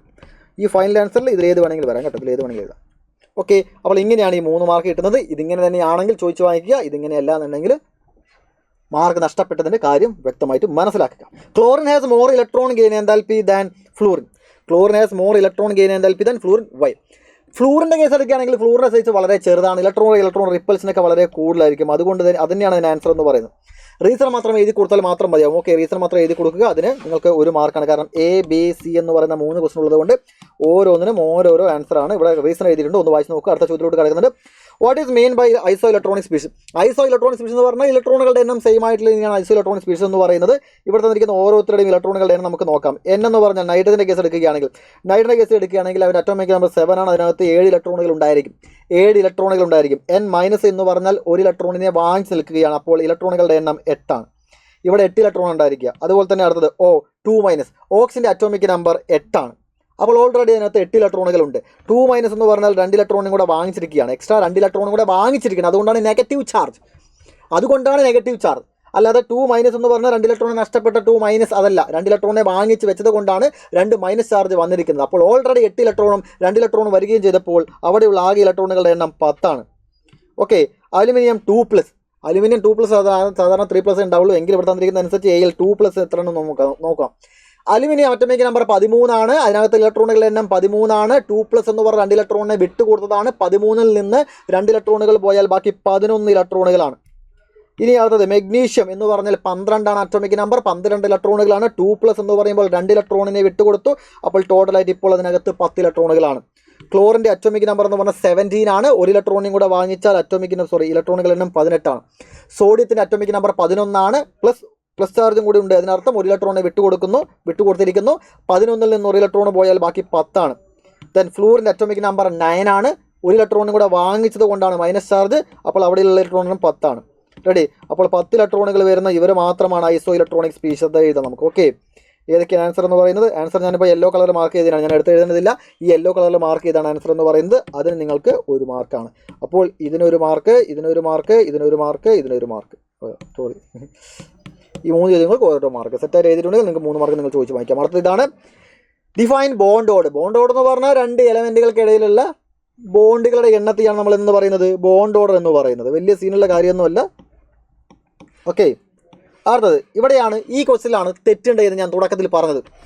Calculate the bond order of He2+ Li2 minus. He2+ എന്ന് പറഞ്ഞാൽ അതൊരു അയണാണ്. ഒരു മോളിക്യൂളിൻ്റെ അയണോ അല്ല. He എന്ന് പറഞ്ഞത് ഒരൊറ്റ ആറ്റമാണ്. അതിന് 2+ വരുമ്പോൾ He എന്ന് പറയുന്ന ഒരു അയണാണ്. മോളിക്യൂളിൻ്റെ ഒരു കേസും ഇവിടെ വരുന്നില്ല. അതിനാൽ തന്നെ ഈ ചോദ്യത്തിൻ്റെ ആൻസർ നിങ്ങൾ എഴുതിയിട്ടില്ലെങ്കിൽ പോലും ഇതിൻ്റെ മാർക്ക് നിങ്ങൾ ചോദിച്ചു വാങ്ങേണ്ടതാണ്.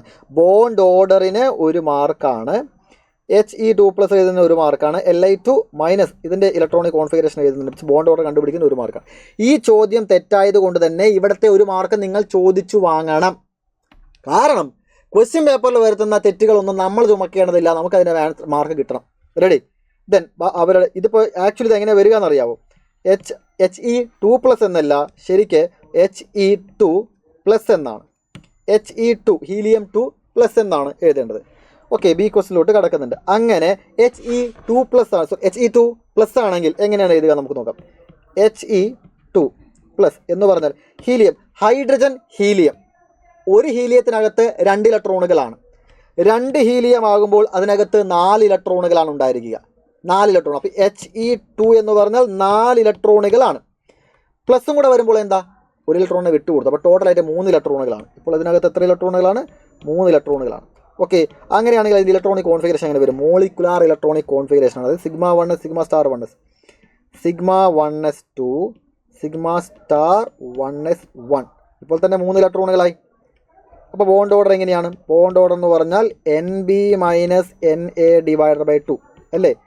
Bonding orbital minus antibonding /2. അതായത് സ്റ്റാർ ഇല്ലാത്തവ മൈനസ് സ്റ്റാർ ഉള്ളവ /2.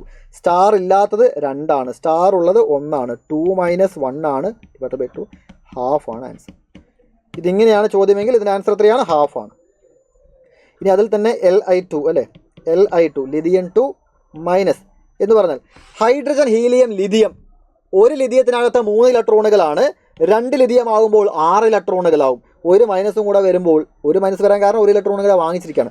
അപ്പോൾ Li2 എന്ന് പറഞ്ഞാൽ അതിനകത്ത് 6 ഇലക്ട്രോണുകളാണുള്ളത്. പിന്നെ ഒരു മൈനസ് ചാർജ് എന്ന് പറഞ്ഞാൽ 1 ഇലക്ട്രോൺ കൂടെ വരുന്നു. ടോട്ടലായിട്ട് 7 ഇലക്ട്രോണുകളാണ് ഇതിനകത്തുള്ളത്. ഓക്കെ, 7 ഇലക്ട്രോണുകളാണത്. അപ്പോൾ ഇതിൻ്റെ ഇലക്ട്രോണിക് കോൺഫിഗറേഷൻ എങ്ങനെയായിരിക്കും? σ*1s2 ആണ് അടുത്തത്. ഇനി σ2s2 σ*2s1 അല്ലേ? 2 4 6 1 7. അപ്പോൾ ഇതിൻ്റെ ബോണ്ട് ഓർഡർ എങ്ങനെയായിരിക്കും? Nb - Na/2. Equal to NB star ഇല്ലാത്തത് 2 4 4 മൈനസ് സ്റ്റാർ ഉള്ളത് 2 1 3 ഡിവൈഡഡ് ബൈ 2 1/2. അപ്പോൾ ഇത് രണ്ടിനെയും ബോണ്ട് ഓർഡർ എത്രയാണ്? രണ്ടിനെയും ആൻസർ ഹാഫ് തന്നെയാണ്. അപ്പോൾ ചോദ്യത്തിന് ആൻസർ മനസ്സിലാക്കുക, അതിനോടൊപ്പം തന്നെ എങ്ങനെയാണ് എഴുതുന്നത് മനസ്സിലാക്കുക, മാർക്ക് എങ്ങനെയാണ് ചോദിച്ച് വാങ്ങേണ്ടത്, എങ്ങനെയൊക്കെയാണ് കിട്ടുന്നത് നിങ്ങൾ മനസ്സിലാക്കുക. ക്ലിയർ ആയിട്ട് വ്യക്തമായിട്ട് മനസ്സിലായി വിചാരിക്കുന്നു. വേഗം കിടക്കുന്നുണ്ട്. അടുത്ത ചോദ്യത്തോട്ട്. Define hybridisation. ഹൈബ്രിഡൈസേഷൻ പറഞ്ഞാൽ intermixing of atomic orbitals having identical shape or identical energies ഒക്കെ വരുന്നതാണ്. സിമിലർ എനർജീസ് ഒക്കെ വരുന്നവർ തമ്മിലുള്ള ഇന്റർമിക്സിംഗ് നമ്മളെന്ന് പറയുന്നത് ഹൈബ്രിഡൈസേഷൻ എന്ന് പറയുന്നത്. ഹൈബ്രിഡൈസേഷൻ്റെ ഡെഫിനേഷൻ എഴുതി കൊടുക്കുക. ആ സംഭവം സെറ്റാണ്. ഇതാണ് ഡെഫിനേഷൻ എന്ന് പറയുന്നത്. ഇതിങ്ങനെ എഴുതിയിട്ടുണ്ടെങ്കിൽ നിങ്ങൾക്ക് ഇവിടെ എന്ത് ചെയ്യാം? 1 മാർക്ക് വാങ്ങിക്കാം. Match the following. എയും ബിയും കൂടെ മാച്ച് ചെയ്യാം. 4 ആൾക്കാരെ തന്നിട്ടുണ്ട്. ഓരോന്നിനും 1/2 മാർക്ക് വീതമാണ്. അങ്ങനെ ഇതിന് 2 മാർക്കാണ് കേട്ടോ. ഓരോന്നിനും 1/2 മാർക്ക് വീതം 2 എണ്ണമാണ്. എങ്ങനെയൊക്കെ നമുക്ക് നോക്കാം. SP എന്ന് പറഞ്ഞാൽ 2 ഓർബിറ്റിലേ ഉള്ളൂ.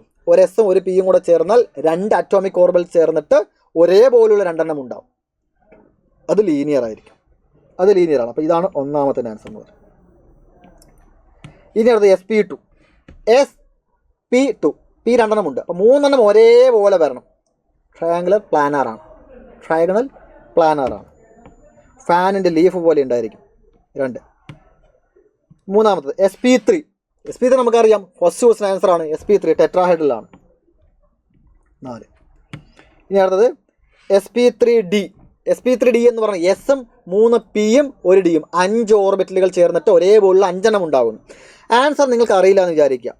നോക്കുക, ഇവിടെ ആൻസർ വരുന്ന ഒക്ടാഹൈഡ്രലും ഇതുമാണ് 2 എണ്ണമായിട്ട് വരുന്നത്. അപ്പോൾ ഇതിൽ ഏതാണ് ആൻസർ അറിയില്ലെങ്കിൽ ഏതാവില്ല എന്ന് ചോദിച്ചാലും മതി. ഒക്ടാഹൈഡ്രൽ എന്ന് പറഞ്ഞാൽ 6 എണ്ണം വരണം. അതായത് SP3D2 അല്ലെങ്കിൽ D2 SP3 ആയിരിക്കണം. ഒക്ടാഹൈഡ്രൽ ഉറപ്പായും ഏതിന് വരില്ല? ഇതിന് വരില്ല. അപ്പോൾ ബാക്കിയുള്ളത് ഏതാണ്? ട്രയഗണൽ ബൈപിരമിഡലാണ്. റെഡി? ഇത് 3 ആണല്ലേ, ഞാൻ മാറ്റി എഴുതി. റെഡി? അപ്പോൾ ഇതിന് ഓരോന്നും കറക്റ്റായിട്ട് ഇങ്ങനെ എഴുതിയിട്ടുണ്ടെങ്കിൽ 1/2 മാർക്ക് വീതം. ഇതിൽ 2 മാർക്കും പിന്നെ ഇതിന് 1 മാർക്കുമാണ് നിങ്ങൾക്ക് ലഭിക്കുക. അടുത്തത് the standard enthalpy formation of CH4, CO2 and H2O തന്നിട്ടുണ്ട് respectively. Calculate the standard enthalpy of combustion of methane. ഇത് 3 മാർക്കിൻ്റെ ചോദ്യമാണ്. ഇത് 3 മാർക്കിൻ്റെ ചോദ്യമാണെങ്കിൽ എവിടെ എങ്ങനെയൊക്കെയാണ് 3 മാർക്ക് കിട്ടുക എന്നുള്ളതാണ് നിങ്ങൾ അറിയേണ്ടത്, എഴുതേണ്ടത്. ആദ്യം തന്നെ ഈ കെമിക്കൽ റിയാക്ഷൻ എഴുതുക. അതിന് 1 മാർക്കാണ്. ബാലൻസ്ഡ് കെമിക്കൽ ഇക്വേഷൻ തന്നെ എഴുതണം. ഇവിടെ പറയുന്നത് എന്താണ്? എൻതാൽപ്പി ഓഫ് കമ്പഷൻ ഓഫ് മീഥേൻ്റെ കമ്പഷൻ. മീഥേൻ എന്ന് പറഞ്ഞാൽ CH4 ആണ്.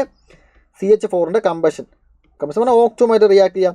ഹൈഡ്രോ കാർബൺ ഓക്സിജനുമായിട്ട് റിയാക്ട് ചെയ്താൽ നമുക്ക് കിട്ടുന്നത് എന്തൊക്കെയായിരിക്കും? ഹൈഡ്രോ കാർബൺ ഓക്സിജനുമായിട്ട് റിയാക്ട് ചെയ്താൽ നമുക്ക് കാർബൺ ഡൈ ഓക്സൈഡും വാട്ടറുമാണ് കിട്ടുക. ഉറപ്പിക്കാം, കാർബൺ ഡൈ ഓക്സൈഡും വാട്ടറും നമുക്ക് എഴുതാം. ഒന്നും നോക്കാനില്ല.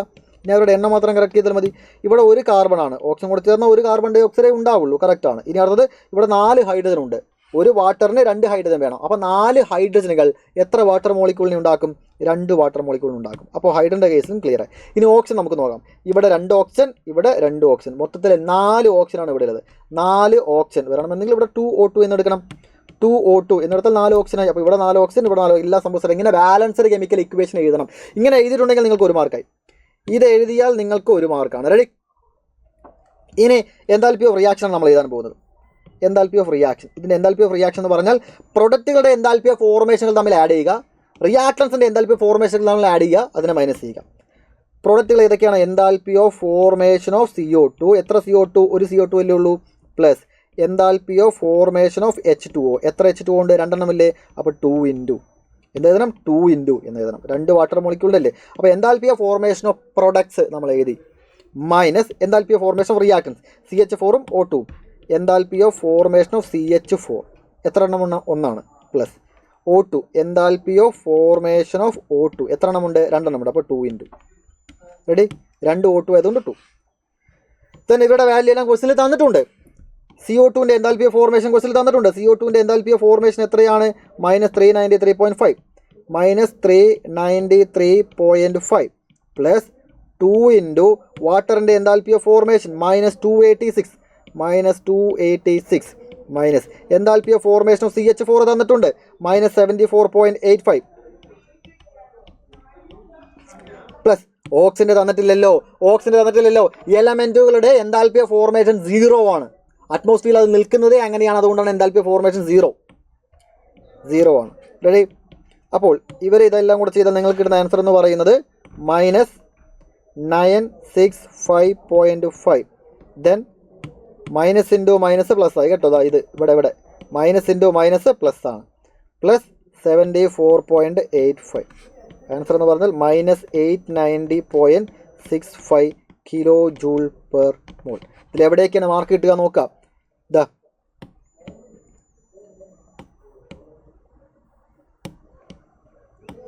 ഇവിടെ നിങ്ങൾ ഈ ഇക്വേഷൻ ചെയ്തിട്ടുണ്ടെങ്കിൽ 1 മാർക്കാണ്. ഈക്വേഷൻ ചെയ്തിട്ടുണ്ടെങ്കിൽ നിങ്ങൾക്ക് 1 മാർക്കാണ്. അടുത്തത് എൻതാൽപ്പി ഓഫ് റിയാക്ഷൻ്റെ ഇക്വേഷൻ ചെയ്തിട്ടുണ്ടെങ്കിൽ ഈ ഇക്വേഷൻ ചെയ്തിട്ടുണ്ടെങ്കിൽ 1 മാർക്കാണ്. ഇതാ ഈ ഇക്വേഷൻ ചെയ്തിട്ടുണ്ടെങ്കിൽ 1 മാർക്കാണ്. ഫൈനൽ ആൻസറിന് 1 മാർക്കാണ്. ഇങ്ങനെയാണ് അതിൽ 3 മാർക്ക് കിട്ടുക. ഇങ്ങനെയാണ് അതിൽ 3 മാർക്ക് കിട്ടുക. എന്താണ് ഈ ഇക്വേഷൻ എഴുതുന്ന 1 മാർക്ക്, എൻതാൽപ്പി ഓഫ് ഫോർമേഷൻ്റെ എൻതാൽപ്പി ഓഫ് റിയാക്ഷൻ്റെ ഇക്വേഷൻ എഴുതുന്ന 1 mark, final equation 1 mark. Ready? Final ഇക്വേഷനിലെ ഫൈനൽ ആൻസറിന് 1 മാർക്ക്. അങ്ങനെ 3 മാർക്ക് കിട്ടുക. 3 ചോദ്യം 3 മാർക്ക്. ഉറപ്പിക്കാം, ഓരോരുത്തർക്കും ഓരോ മാർക്കാണ്. State first law thermodynamics. First law thermodynamics എന്താണ്? Energy can neither be created nor destroyed അല്ലേ? ആ സ്റ്റേറ്റ്മെൻറ്റ് എഴുതി കൊടുക്കാം. അല്ലെങ്കിൽ എന്താണ് നിങ്ങൾ വേറെ ഏതെങ്കിലും പഠിച്ചിട്ടുണ്ടെങ്കിൽ അത് എഴുതി കൊടുക്കാം. ഈ 3 സ്റ്റേറ്റ്മെൻറ്റിൽ ഏത് എഴുതിയാലും നിങ്ങൾക്ക് മാർക്കാണ്. Write is mathematical expression. നമുക്കറിയാം delta U equal to Q plus W. ഇതിനൊരു മാർക്ക്, ഇതിനൊരു മാർക്ക്, ഇതിനൊരു മാർക്ക്, ഇതിനൊരു mark. Ready? Delta U equal Q plus W. അടുത്തത് സ്റ്റാൻഡേർഡ് എൻതാൽപ്പി ഫോർമേഷൻ്റെ ഡെഫിനിഷൻ എഴുതാനാണ് പറയുന്നത്. സ്റ്റാൻഡേർഡ് എൻതാൽപ്പി ഫോർമേഷൻ എന്ന് പറഞ്ഞാൽ മോസ്റ്റ് സ്റ്റേബിൾ കണ്ടീഷനിലുള്ള എലമെൻറ്റുകൾ കമ്പൈൻ ചെയ്ത് ഒരു കോമ്പൗണ്ട് ഉണ്ടാകുമ്പോൾ അല്ലെങ്കിൽ ഒരു മോളിക്യൂൾ ഉണ്ടാകുമ്പോൾ ഉണ്ടാകുന്ന എൻതാൽപ്പി ചേഞ്ച് ആണ്. അതിനാണ് എന്ത് പറയുന്നത്? സ്റ്റാൻഡേർഡ് എൻതാൽപ്പി ഫോർമേഷൻ എന്ന് പറയുന്നത്. റെഡി? സ്റ്റാൻഡേർഡ് കണ്ടീഷനിൽ 1 ബാർ പ്രഷറിൽ 298 കെൽവിനിൽ അതൊക്കെയാണ്. ഇതാണ് gave the criteria for spontaneity for a process in terms of Gibbs energy. Gibbs എനർജിയുടെ കേസിൽ സ്പോണ്ടേനിറ്റിയുടെ ക്രൈറ്റീരിയ ഇതാണ് പറയുന്നത്. ഗിബ്സ് എനർജി എന്തായാലാണ് സ്പോണ്ടേനിയസ് പ്രോസസ് എന്ന് പറയുക. ഉറപ്പിക്കാം, ഡെൽറ്റ ജി എന്ന് പറഞ്ഞാൽ >0 ആണെങ്കിൽ, ഡെൽറ്റ ജി നെഗറ്റീവ് ആണെങ്കിൽ അത് സ്പോണ്ടേനിയസ് ആണ് അല്ലേ? ഡെൽറ്റ ജി നെഗറ്റീവ് ആണെങ്കിൽ അതെന്താണ്? സ്പോണ്ടേനിയസ് ആണ്. അത്രയേ ഉള്ളൂ. ഡെൽറ്റ ജി നെഗറ്റീവ് ആണെങ്കിൽ അത് സ്പോണ്ടേനിയസ് ആണ്. ഡെൽറ്റ ജി >0 ആണെങ്കിൽ സ്പോണ്ടേനിയസ് ആണ്. അതിനൊരു മാർക്കാണ്. Find the temperature above which the following reaction become spontaneous. ഈ തന്നിരിക്കുന്ന റിയാക്ഷൻ ഏത് ടെമ്പറേച്ചറിന് മുകളിലാണ് സ്പോണ്ടേനിയസ് എന്നാണ് ചോദിക്കുന്നത്. ഏത് ടെമ്പറേച്ചറിന് മുകളിലാണ് ഇത് സ്പോണ്ടേനിയസ് എന്ന് ചോദിക്കുന്നതിനർത്ഥം എപ്പോഴാണ് ഇതിന് ഡെൽറ്റ ജി നെഗറ്റീവ് ആകുന്നത് എന്നതാണ്. എപ്പോഴാണ് ഇതിന് ഡെൽറ്റ ജി 0നേക്കാൾ കുറയുന്നത് എന്നുള്ളതാണ്. ഓക്കെ, അപ്പോൾ ഡെൽറ്റ ജിയും ഇവരൊക്കെ വരുന്ന ഒരു ഇക്വേഷൻ, ഡെൽറ്റ ജിക്ക് ഒരു ഇക്വേഷൻ നമ്മൾ പഠിക്കുന്നുള്ളൂ. ഡെൽറ്റ ജിയുടെ ഇക്വേഷനാണ് ഞാൻ എഴുതുന്നത്. ഡെൽറ്റ ജിയുടെ ഇക്വേഷൻ എന്ന് പറഞ്ഞാൽ delta H minus T delta S. Delta H minus T delta S. ഈ വാല്യൂ എന്തായിരിക്കണം? ഈ വാല്യൂ 0നേക്കാൾ ചെറുതായിരിക്കണം. ഡെൽറ്റ ജിയുടെ വാല്യൂ 0നേക്കാൾ എന്തായിരിക്കണം? ചെറുതായിരിക്കണം. അതിന് നമ്മൾ ചെയ്യേണ്ട ഒരൊറ്റ കാര്യം മാത്രമേ ഉള്ളൂ. ഡെൽറ്റ ജിക്ക് 0 ഇട്ട് കൊടുക്കുക. ഡെൽറ്റ ജിക്ക് 0 ഇട്ടു. ഞാൻ പറഞ്ഞതാണ്, ഈ ചോദ്യം പഠിപ്പിക്കുമ്പോൾ ഞാൻ പറഞ്ഞിട്ടുള്ളതാണ്. ടെമ്പറേച്ചർ കണ്ടുപിടിക്കുന്ന ചോദ്യം വരും, അല്ലെങ്കിൽ ഏത് ടെമ്പറേച്ചറിന് മുകളിലാണ് സ്പോണ്ടേനിയസ് എന്നുള്ള ചോദ്യം വരും എന്നുള്ളത് അതുപോലെ തന്നെ വന്നിട്ടുണ്ട്. നോക്കുക, ഡെൽറ്റ ജിയുടെ വാല്യൂ 0 എന്നിട്ട് കൊടുക്കുമ്പോൾ ഡെൽറ്റ എച്ചിൻ്റെയും ഡെൽറ്റ എസിൻ്റെയും വാല്യൂ നമുക്കറിയാം. ഡെൽറ്റ ജിയുടെ വാല്യൂ 0 എന്നിട്ട് കൊടുക്കുക. അപ്പോൾ ടെമ്പറേച്ചറിൻ്റെ വാല്യൂ കിട്ടും. ആ കിട്ടുന്ന ടെമ്പറേച്ചറിനേക്കാൾ കൂടുതലാണെങ്കിൽ സ്പോണ്ടേനിയസ് ആയിരിക്കും. അത്രയേ ഉള്ളൂ. ഡെൽറ്റ എസിൻ്റെയും ഡെൽറ്റ എച്ചിൻ്റെയും വാല്യൂ ക്വസ്റ്റ്യനിലുണ്ട്. ഡെൽറ്റ ജി 0 എന്നിട്ട് കൊടുക്കുക. ടിയുടെ വാല്യൂ നമ്മൾ കണ്ടുപിടിക്കും. ആ ടീനേക്കാൾ കൂടിക്കഴിഞ്ഞാൽ സ്പോണ്ടേനിയസ് ആണ് എന്നാണ് ഇട്ട് കൊടുക്കുന്നുണ്ട്. ഡെൽറ്റ ജി 0, ഡെൽറ്റ എച്ചിൻ്റെ വാല്യൂ ഡെൽറ്റ എച്ച് അങ്ങനെ തന്നെ എടുക്കുക. Delta H minus T delta S. ഇതിൽ മൈനസ് ടി ഡെൽറ്റ എസ് ഇങ്ങോട്ട് കിടക്കുക. ഇതിൽ മൈനസ് ടി ഡെൽറ്റ എസ് ഇങ്ങോട്ട് കിടത്താൽ T into delta S equal to delta H എന്ന് പറഞ്ഞു.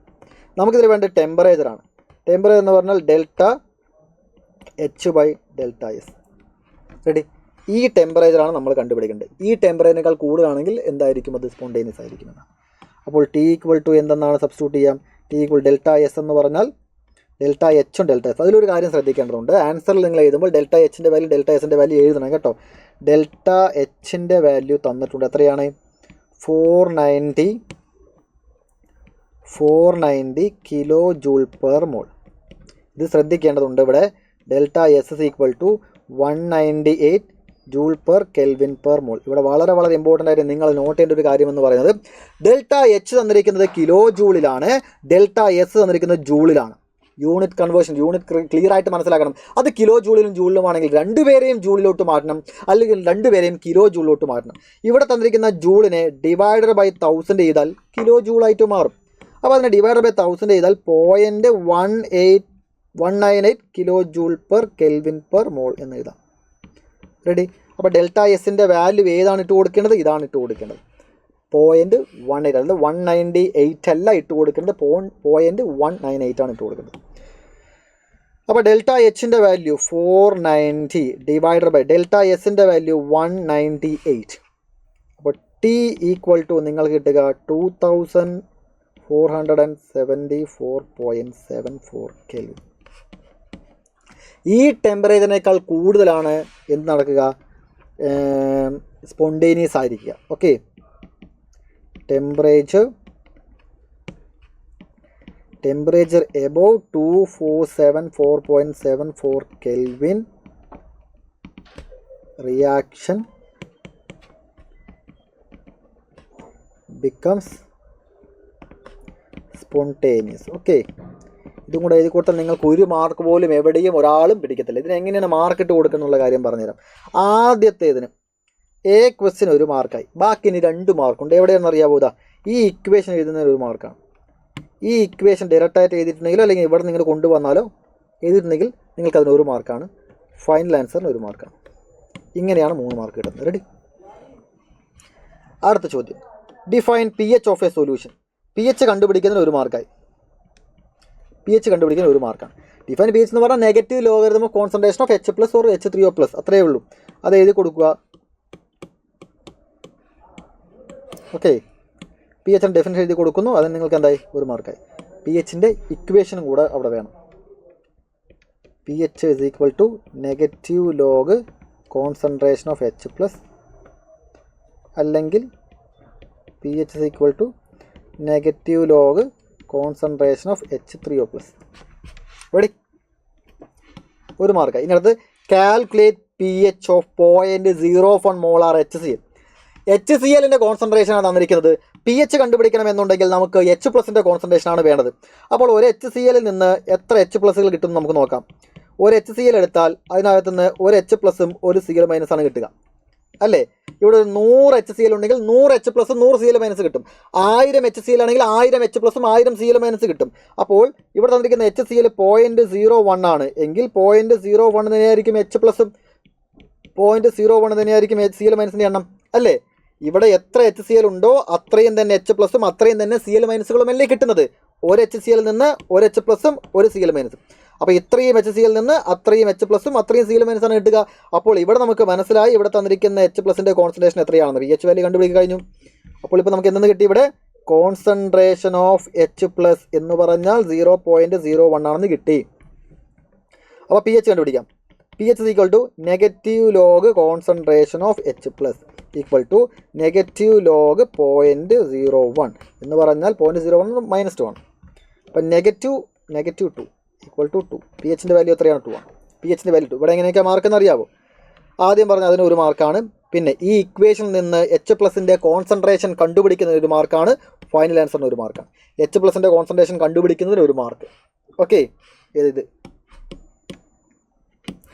ഫൈനൽ ആൻസറിന് 1 മാർക്ക്. ഇങ്ങനെയാണ് ഇവിടെ 3 മാർക്ക് ലഭിക്കുന്നത്. അടുത്ത ചോദ്യത്തിലൂടെ കിടക്കുന്നുണ്ട്.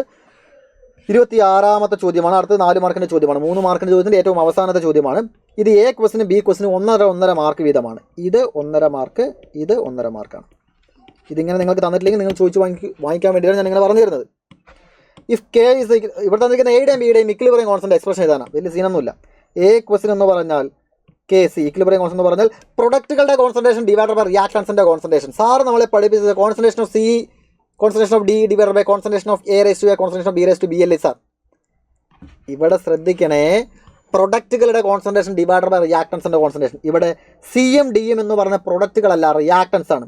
സിയും ഡിയും കൂടെ റിയാക്ട് ചെയ്ത് എയും ബിയും കൂടെ ഉണ്ടാവുന്നു. ഇവിടുത്തെ പ്രൊഡക്റ്റ് എയും ബിയുമാണ്. ഇതിൻ്റെ എല്ലാം ഫ്രണ്ടിൽ 1 ആണ്. അപ്പോൾ റേസ് ടു 1 ആണ് വരിക. അതായത് concentration of A into concentration of B divided by concentration of C into concentration of D. ഇങ്ങനെയാണ് എഴുതേണ്ടത്. സാർ നമ്മളെ പഠിപ്പിച്ചത് concentration of C into D divided by concentration of A. സിയും ഡിയും മുകളിലും എയും ബിയും താഴെയല്ലേ? അങ്ങനെ കാണാതെ പഠിച്ചിട്ട് കാര്യമില്ല. പ്രൊഡക്റ്റുകളുടെ കോൺസെൻട്രേഷൻ ഡിവൈഡഡ് ബൈ റിയാക്ടൻസിൻ്റെ കോൺസെൻട്രേഷനാണ്. പ്രൊഡക്റ്റ് ഇവിടെ എയും ബിയുമാണ്, റിയാക്ടൻസ് സി ഡിയുമാണ്. ഇങ്ങനെ എഴുതിയാലാണ് 1.5 മാർക്ക് നിങ്ങൾ കിട്ടുക. ബി എന്ന് പറഞ്ഞാൽ ഇവിടെ തന്നിരിക്കുന്ന ഈ കോയിഫിഷ്യൻ്റ് എന്ത് ചെയ്യുക, നേരെ അവരുടെ പവറാക്കി എഴുതുക. Kc ഈക്വൽ ടു പ്രൊഡക്റ്റ് ഏതൊക്കെയാണ്? സിയും ഡിയുമാണ് പ്രൊഡക്റ്റ്. അപ്പോൾ concentration of C raise to 1/2 into concentration of D raise to 1/2 divided by concentration of reactants ഏതൊക്കെയാണ്? എയും ബിയുമാണ്. Concentration of A raise to അതിൻ്റെ ഫ്രണ്ടിൽ 1/2 ആണ്. ഇതിൻ്റെ അടുത്തത് B into concentration of B raise to 1/2. ഇങ്ങനെ ഇതിൽ 1.5 മാർക്ക്. ഇതിന് 1.5 മാർക്ക്, ഇതിന് 1.5 മാർക്ക് കിട്ടിയിട്ടില്ലെങ്കിൽ ചോദിച്ചു വാങ്ങണം. ഉറപ്പായി നിങ്ങൾക്ക് അവകാശപ്പെട്ട മാർക്കാണ്. അടുത്ത ചോദ്യത്തിലൂടെ കിടക്കുന്നുണ്ട്. 4 മാർക്കിൻ്റെ ചോദ്യമാണ്, 27 മുതൽ 31 വരെ. അതിൽ ഏതെങ്കിലും 4 ചോദ്യം എഴുതിയാലും അപ്പോൾ നമ്മൾ 16 മാർക്കാണ് ഇവിടെ കിടക്കുന്നത്. ലാസ്റ്റ് സെഷനിൽ നിന്ന് നമുക്ക് 14 മാർക്കാണ് ലഭിക്കാനായിട്ട് പോകുന്നത്. ഇതെല്ലാം നമ്മൾ ചെയ്ത് കഴിഞ്ഞിട്ടുള്ള കാര്യമാണ്. വേഗം നമുക്ക് ചെയ്തു പോകാം. Write the relationship between molecular formula and empirical formula. Molecular formula empirical formula തമ്മിൽ ബന്ധം എന്താ? മോളിക്കുലർ ഫോർമുല എന്ന് പറഞ്ഞാൽ എംപിരിക്കൽ ഫോർമുല ഇൻറ്റു ഒരു നമ്പറാണ്. എംപിരിക്കൽ ഫോർമുല ഇൻറ്റു ഒരു നമ്പറാണ്. ആ ഒരു നമ്പർ എന്ന് പറഞ്ഞാൽ എന്താണ്? Molecular mass divided by empirical formula mass. ആ എൻ എന്താണെന്ന് കൂടെ എഴുതി കൊടുക്കണം കേട്ടോ, എന്നാലും നിങ്ങൾക്ക് മാർക്ക് കിട്ടുള്ളൂ. ചുമ്മാ എംപിരിക്കൽ ഫോർമുല ഇൻറ്റു എൻ എന്ന് എഴുതി കഴിഞ്ഞാൽ മാർക്ക് കിട്ടില്ല. ആ എൻ എന്താണ് എന്നുള്ളത് എഴുതി കൊടുക്കണം. Molecular mass divided by empirical formula മാസാണ്. ഇങ്ങനെയാണെന്നുണ്ടെങ്കിൽ നിങ്ങൾക്ക് അതിൽ നിന്ന് ലഭിക്കും 1 മാർക്ക്. അടുത്ത ചോദ്യം എന്ന് പറയുന്നത് ഒരു കോമ്പൗണ്ടിൽ തന്നിരിക്കുന്ന എലമെൻറ്റുകൾ ഏതൊക്കെ? ഇതേ പ്രോബ്ലം ചെയ്തിട്ടുണ്ട്, ഒന്നിൽ കൂടുതൽ തവണ നമ്മൾ ചെയ്തിട്ടുണ്ട്. 4.07% ഹൈഡ്രജനും 24.27% കാർബണും 71.65% ക്ലോറിനും ഉണ്ട്. ഞാൻ പറഞ്ഞിട്ടുണ്ടായിരുന്നു, തന്നിരിക്കുന്ന എലമെൻറ്റുകളും അവരുടെ മാസ് പെർസെൻറ്റേജ് മാത്രം മതി എംപിരിക്കൽ ഫോർമുല കണ്ടുപിടിക്കാൻ. അങ്ങനെ എംപിരിക്കൽ ഫോർമുല മാത്രമാണ് നിങ്ങളോട് കണ്ടുപിടിക്കാൻ പറഞ്ഞെങ്കിൽ 2 മാർക്കിൻ്റെ ചോദ്യമാണ്. ഇവിടെ മോളിക്കുലർ ഫോർമുലയാണ് കണ്ടുപിടിക്കാൻ പറഞ്ഞിരിക്കുന്നതെങ്കിൽ 3 മാർക്കാണ്. അങ്ങനെയാണ് ടോട്ടലായിട്ട് 4 മാർക്ക്. ഓക്കെ, ഈ ചോദ്യത്തിന് 1 മാർക്കും ഈ ചോദ്യത്തിന് 3 മാർക്കാണ്. ഇങ്ങനെ ചോദ്യം വന്നാൽ എന്ത് ചെയ്യാൻ പറഞ്ഞിട്ടുണ്ട്? ഞാൻ അടക്കേണ്ടത് നോക്കിയിട്ട് 5 ബോക്സ് വരയ്ക്കാൻ പറഞ്ഞിട്ടുണ്ട്. 5 ബോക്സ് ഇവിടെ ഉണ്ട്. വേഗം എഴുതി പോകും. ചെയ്യാൻ സമയം കളയുന്നില്ല, വേഗം എഴുതി പോകുന്നുണ്ട്. കാർബൺ ഉണ്ട്, ഹൈഡ്രജൻ ഉണ്ട്, ക്ലോറിൻ ഉണ്ട്. എല്ലാവരുടെയും മാസ് പെർസെൻറ്റേജ് ഞാൻ തൊട്ടപ്പുറത്ത് എഴുതുന്നത് 24.27%, 4.07%, 71.65% ചെയ്ത് കാണാപ്പാടെ. ഇവരെല്ലാം ഗ്രാമിലോട്ട് മാറ്റുക. ഏതാണ്? 24.27 ഗ്രാം, 4.07 ഗ്രാം, 71.65 ഗ്രാം. ഇനി ഇവരിൽ നിന്നൊക്കെ റിലേറ്റീവ് നമ്പർ ഓഫ് മോൾസ് കണ്ടുപിടിക്കുന്നത്, അതായത് ഇവരുടെ ഈ mass divided by atomic mass. 24.27 divided by carbon 12, 4.07 divided by ഹൈഡ്രജൻ്റെ മാസ് 1, 71.65 ഡിവൈഡഡ് ബൈ ക്ലോറിൻ്റെ മാസ് 31.5. ഇത് നിങ്ങൾക്ക് ഡിവൈഡ് ചെയ്താൽ 2.02. ഇവിടെ നമുക്ക് കിട്ടുക 4.07, ഇവിടെ 2.02. ഈ കിട്ടിയിരിക്കുന്ന നമ്പറിൽ ഏറ്റവും ചെറിയ നമ്പർ കൊണ്ട് എല്ലാവരെയും ഡിവൈഡ് ചെയ്യുക. അപ്പോൾ നമുക്ക് കിട്ടുക 2.02 divided by 2.02, 4.07 divided by 2.02, 2.02 divided by 2.02 equal to എത്രയാണ് കിട്ടുക? ഇവിടെ 1, ഇവിടെ 2, ഇവിടെ 1. ഇപ്പോൾ കിട്ടിയിരിക്കുന്ന ഈ നമ്പറാണ് എംപിരിക്കൽ ഫോർമുല ഇട്ട് കൊടുക്കാൻ പോകുന്നത്. എംപിരിക്കൽ ഫോർമുല എന്ന് പറഞ്ഞാൽ കാർബൺ എത്ര എണ്ണമാണ്? കാർബൺ 1, ഹൈഡ്രജൻ 2, ക്ലോറിൻ 1 അല്ലേ? Carbon 1, hydrogen 2, chlorine 1. ഇതാണ് എംപിരിക്കൽ ഫോർമുല. ഇതുവരെ എഴുതിയിട്ടുണ്ടെങ്കിൽ നിങ്ങൾക്ക് 2 മാർക്കാണ്. ഈ ബോക്സ് വരച്ചിട്ട് ഇതുപോലെ നിങ്ങൾ ഇവരുടെ എംപിരിക്കൽ ഫോർമുല കണ്ടുപിടിച്ചിട്ടുണ്ടെങ്കിൽ ഇത് 2 മാർക്കാണ്. ബാക്കി എഴുതിയില്ലെങ്കിലും 1 മാർക്കേ പോകത്തുള്ളൂ എന്ന്. 2 മാർക്ക്. ഇത് നമുക്ക് വേണ്ടത് എന്താണ്? മോളിക്കുലർ ഫോർമുലയാണ്.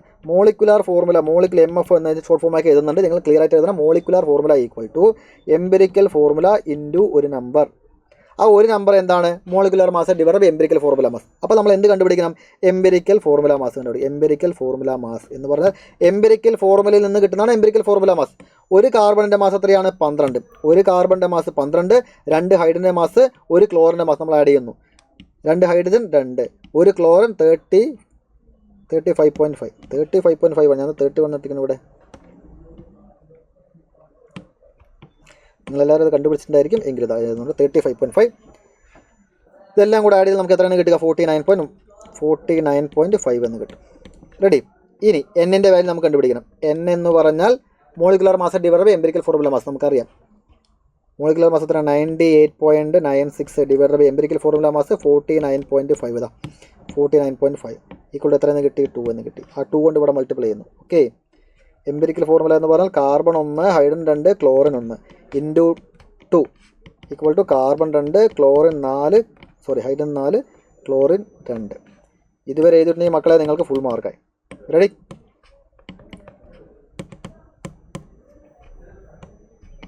അപ്പോൾ ഈ 4 മാർക്കിൻ്റെ ചോദ്യം എങ്ങനെയാണ് വന്ന് നോക്കിക്കേ. ഒന്നാമത്തെ ചോദ്യത്തിന് 1 മാർക്കാണ്, അത് നമ്മൾ നേടിയെടുത്തു. അടുത്തത് എംപിരിക്കൽ ഫോർമുല കണ്ടുപിടിക്കുന്നവരെ 2 മാർക്കും, അവസാനത്തെ മോളിക്കുലർ ഫോർമുല കണ്ടുപിടിക്കുന്ന 1 മാർക്കും. ടോട്ടലായിട്ട് അങ്ങനെയാണ് ഇവിടെ 3 മാർക്ക് ലഭിക്കുന്നത്. അടുത്ത ചോദ്യത്തിലോട്ട് കിടക്കുന്നുണ്ട്. 4 പോയിന്റുകൾ, 4 കാര്യങ്ങൾ ഡിഫൈൻ ചെയ്യാനായിട്ട് പറയുന്നുണ്ട്, എക്സ്പ്ലെയിൻ ചെയ്യാൻ പറഞ്ഞിട്ടുണ്ട്. ഡെഫിനിഷൻ മാത്രം എഴുതി കൊടുത്താൽ മതി, എന്താണെന്ന് മാത്രം എഴുതി കൊടുത്താൽ മതി. നിങ്ങൾക്ക് എല്ലാത്തിനും ഓരോരോ മാർക്ക് കിട്ടും. ഇതൊരു മാർക്ക്, ഇതൊരു മാർക്ക്, ഇതൊരു മാർക്ക്, ഇതൊരു മാർക്ക്. റെഡി? വേഗം പറയുമ്പോൾ ഫോട്ടോ ഇലക്ട്രിക് എഫക്ട് എന്ന് പറയുന്ന ഡെഫിനിഷൻ നോക്കുക. സെറ്റാണ്, നമ്മൾ പഠിച്ചതാണ്, അത് എഴുതി കൊടുക്കുന്നു. പോളിസ് എക്സ്ക്ലൂഷൻ പ്രിൻസിപ്പൾ എന്താണെന്ന് എഴുതി കൊടുക്കുന്നു. ഹൈസൻബർഗ് കൺസെപ്റ്റ് പ്രിൻസിപ്പൾ എഴുതി കൊടുക്കുന്നതിനോടൊപ്പം തന്നെ നിങ്ങൾ എന്ത് ചെയ്യണം, മാത്തമാറ്റിക്കൽ എക്സ്പ്രഷൻ കൂടെ എഴുതിക്കണം. Mathematically delta X into delta P greater than or equal to h/4π എന്ന് എഴുതാം. അതല്ല എന്നുണ്ടെങ്കിൽ delta X into delta V greater than or equal to h/4πm എന്ന് എഴുതി കൊടുക്കാം. റെഡി? മാത്തമാറ്റിക്കൽ എക്സ്പ്രഷൻ കൂടെ എഴുതിയാൽ ഇത് മാർക്ക് കിട്ടുള്ളൂ, പ്രത്യേകം പറയുന്നുണ്ട്. Hund's rule of maximum multiplicity അതും കൂടെ എഴുതി കൊടുക്കുക. സംഭവം സെറ്റാണ്. അടുത്ത ചോദ്യത്തിലൂടെ കിടക്കുന്നുണ്ട്. Ionisation enthalpy of nitrogen is greater than oxygen. ഓക്സിജനേക്കാൾ നൈട്രജന് electron gain enthalpy, ionisation enthalpy എന്താണ്? കൂടുതലാണ്. അയണൈസേഷൻ എൻതാൽപ്പി എന്ന് പറഞ്ഞാൽ ഒരു ആറ്റത്തിൽ നിന്നും ഇലക്ട്രോണിനെ പുറത്തെടുക്കാൻ വേണ്ടി നമ്മൾ കൊടുക്കുന്ന എനർജിയാണ്. ക്ലോറിനിൽ ഒരു ഇലക്ട്രോണിനെ പുറത്തോട്ടെടുക്കുന്നതിനേക്കാൾ കൂടുതൽ എനർജി നൈട്രജനിൽ കൊടുക്കണം അത്രേ. കാരണം രണ്ടുപേരുടെയും ഇലക്ട്രോണിക് കോൺഫിഗറേഷൻ ചെയ്താൽ മനസ്സിലാവും. നൈട്രജൻ ഇലക്ട്രോണിക് കോൺഫിഗറേഷൻ എന്ന് പറഞ്ഞാൽ നൈട്രജൻ 7 1s2 2s2 2p3 ആണ്. ഓക്സിജൻ എടുക്കുകയാണെങ്കിൽ ഓക്സിജൻ 8 ആണ്. 1s2 2s2 2p4 ആണ്. നോക്കിക്കേ, പിയിൽ ഹാഫ്ലി ഫിൽഡ് അല്ലേ? നൈട്രജൻ്റെ പി ഓർബിറ്റൽ ഹാഫ്ലി ഫിൽഡ് ആയതുകൊണ്ട് മോർ സ്റ്റേബിൾ ആണ്. ആരേക്കാൾ? ഇവനേക്കാൾ കുറച്ചും കൂടെ മോർ സ്റ്റേബിൾ ആണ് ആര്? നൈട്രജൻ എന്ന് പറയുന്നത്. അതുകൊണ്ടാണ് അവൻ്റെ അയനൈസേഷൻ എനർജി ഓക്സിജനേക്കാൾ എന്തായിരിക്കുന്നത്? കൂടുതലായിരിക്കുന്നത്. വളരെ ഈസി അല്ലേ? റീസൺ ഇവിടെ കൊടുത്തിട്ടുണ്ട്. സംഭവം നോക്കിക്കോളൂ. The element in the second period of periodic table shows anomalous behaviour. Why? രണ്ടാമത്തെ ഗ്രൂപ്പിലെ എലമെന്റുകളെല്ലാം തന്നെ അതായത് ഓരോ ഗ്രൂപ്പിലെയും ഫസ്റ്റ് എലമെന്റുകൾ എന്ത് കാണിക്കും? അനോമലസ് ബിഹേവിയർ കാണിക്കുന്നു. കാരണം എന്ന് പറഞ്ഞാൽ ഏറ്റവും ചെറിയ സൈസാണ്, ഡി ഓർബിറ്റിന്റെ അവൈലബിലിറ്റി, അങ്ങനെ കുറച്ച് പോയിന്റുകൾ മാത്രം എഴുതി കൊടുത്താലും ഉറപ്പിച്ച് നമുക്ക് എപ്പോഴും പറയാവുന്ന പോയിന്റുകളാണ്. അയനൈസേഷൻ എൻതാൽപ്പി കൂടുതലായിരിക്കും. Large charge to radius ratio, electronegativity വളരെ കൂടുതലായിരിക്കും. ഡി ഓർബിറ്റിൽ ഉണ്ടായിരിക്കില്ല, സ്മാൾ സൈസാണ്. ഈ റീസണുകളെല്ലാം കോമൺ ആയിട്ട് എപ്പോഴും വരുന്ന കേസിലാണ്. ഇപ്പോൾ ഇതല്ലാതെ വേറെ രീതിക്ക് ചോദിക്കാം. ഇപ്പോൾ നൈട്രജൻ്റെ ഗ്രൂപ്പിൽ മറ്റുള്ളവയെ അപേക്ഷിച്ച് നൈട്രജൻ അനോമലസ് ബിഹേവിയർ കാണിക്കാനുള്ള കാരണം എന്താണ്? ഇതാണ്. ഓക്സിജൻ്റെ ഗ്രൂപ്പിൽ ഓക്സിജൻ അനോമലസ് ബിഹേവിയർ കാണിക്കാനുള്ള റീസൺ എന്താണ്? ഇതാണ്. ഏതൊരു ഗ്രൂപ്പും എടുത്താൽ അതിൽ ആദ്യം കിടക്കുന്ന എലമെന്റുകൾ താഴെ കിടക്കുന്ന എലമെന്റുകളേക്കാൾ അനോമലസ് ബിഹേവിയർ കാണിക്കുന്നു, വ്യത്യസ്തമായിട്ടുള്ള ബിഹേവിയർ കാണിക്കുന്നു. കാരണം ഇത് തന്നെയാണ്. അപ്പോൾ ഇത് പല രീതിക്ക് ചോദ്യങ്ങൾ വരാം. എങ്ങനെ വന്നാലും മക്കൾക്ക് എല്ലാവർക്കും എഴുതാൻ പറ്റുന്ന അടുത്തിലോട്ട് കിടക്കുന്നുണ്ട്. Draw the molecular orbital diagram of O2. O2ൻ്റെ മോളിക്കുലാർ ഓർബിറ്റൽ ഡയഗ്രാം വരയ്ക്കുന്നതിന് മുൻപ് അതിൻ്റെ MO വരയ്ക്കണം അല്ലേ? ഇലക്ട്രോണിക് കോൺഫിഗറേഷൻ ഡയഗ്രാം വരയ്ക്കുന്നതിന് മുമ്പ് electronic configuration, molecular electronic configuration എഴുതണം. അതിൻ്റെ ഇലക്ട്രോണിക് കോൺഫിഗറേഷൻ നമുക്ക് എഴുതാം. എ പാർട്ട് നമുക്ക് എഴുതാം. ഞാനിവിടെ എഴുതുന്നുണ്ട്. ഇലക്ട്രോണിക് കോൺഫിഗറേഷൻ എങ്ങനെയാണ്? ഓക്സിജൻ എന്ന് പറഞ്ഞാൽ അറ്റോമിക് നമ്പർ 8 ആണ്. 2 ഓക്സിജൻ ആകുമ്പോൾ 16 ഇലക്ട്രോണുകളുണ്ട്. 16 ഇലക്ട്രോണുകൾ എങ്ങനെയാണ് നിറയ്ക്കുക? ഓക്സിജന് ശേഷമുള്ളവരുടെ ഇലക്ട്രോണിക് കോൺഫിഗറേഷൻ എങ്ങനെയാണ് എഴുതേണ്ടത് എന്നുള്ള കാര്യം നിങ്ങൾക്കറിയാം. ഞാൻ വേഗം എഴുതുന്നുണ്ട്. σ1s σ*1s, അടുത്തത് σ2s σ*2s, അടുത്തത് π2px ആണോ വരിക? σ2pz ആണോ വരിക? ഏതാണ് വരുന്നുണ്ടായിരിക്കുക? ഇത് ഓക്സിജൻ ആണെന്ന് ഓർക്കണം. σ2pz ആണ് വരിക. അതിനുശേഷമാണ് π2pxഉം π2px ഈക്വൽ ടു π2py എന്ന്. ഓക്കെ, അതിനുശേഷം പിന്നെ സാധാരണ പോലെ തന്നെ ഈ സാധനം മാത്രം മാറ്റം ഉണ്ടായിരിക്കും. അടുത്തത് എന്തായിരിക്കും? കോമൺ ആയിട്ട് പോകുന്ന പോലെ π* അല്ലേ? π*2px ഈക്വൽ ടു π*2py അങ്ങനെയാണ് പോവുക. നോക്കാം നമുക്ക് ഇലക്ട്രോണിക് കോൺഫിഗറേഷൻ. ഇവിടെ 2 4 6 8 10 12 14 ഇനി 15 16 2 ഇലക്ട്രോണുകളാണ്. ഇവിടെ 2 എണ്ണമല്ല ഇട്ട് കൊടുക്കേണ്ടത്, ഓരോരുത്തർക്കും ഓരോന്ന് ഇട്ട് കൊടുക്കണം അല്ലേ? ഇവർ രണ്ടുപേരും ഈക്വൽ ആയതുകൊണ്ട് ഇവനൊരുത്തൻ ഇങ്ങനെ വേണം ഇട്ട് കൊടുക്കാനായിട്ട്. ഇതിനനുസരിച്ചുകൊണ്ട് എന്ത് ചെയ്യുക? ആ ഇലക്ട്രോണിക് കോൺഫിഗറേഷൻ അനുസരിച്ചുകൊണ്ട് എന്ത് ചെയ്യുന്നു? നമ്മൾ ആ ഡയഗ്രാം വരയ്ക്കുന്നു. വൃത്തിയായിട്ട് എൻ്റെ മക്കൾ എല്ലാവരും വരച്ചിട്ടുണ്ടെന്ന് വിചാരിക്കുന്നു. ഞാൻ ഓൾറെഡി വരച്ച് വെച്ചിട്ടുണ്ട്. ഇങ്ങനെ വരച്ച് വെച്ചാലാണ് നിങ്ങൾക്ക് മാർക്ക് എങ്ങനെയൊക്കെയെന്ന് അറിയാവോ? ഇപ്പോൾ വരച്ചിരിക്കുന്ന ഇതിന് ഒരു മാർക്ക്, ഇലക്ട്രോണിക് കോൺഫിഗറേഷൻ ഒരു മാർക്ക്, ഈ ഡയഗ്രത്തിന് ഒരു മാർക്ക്. ഇനി അടുത്ത് ഈ ചോദ്യത്തിന് 2 മാർക്കാണ്. H2X ആസ് ലിക്വിഡ് വൈറ്റ് അല്ല വൈൽ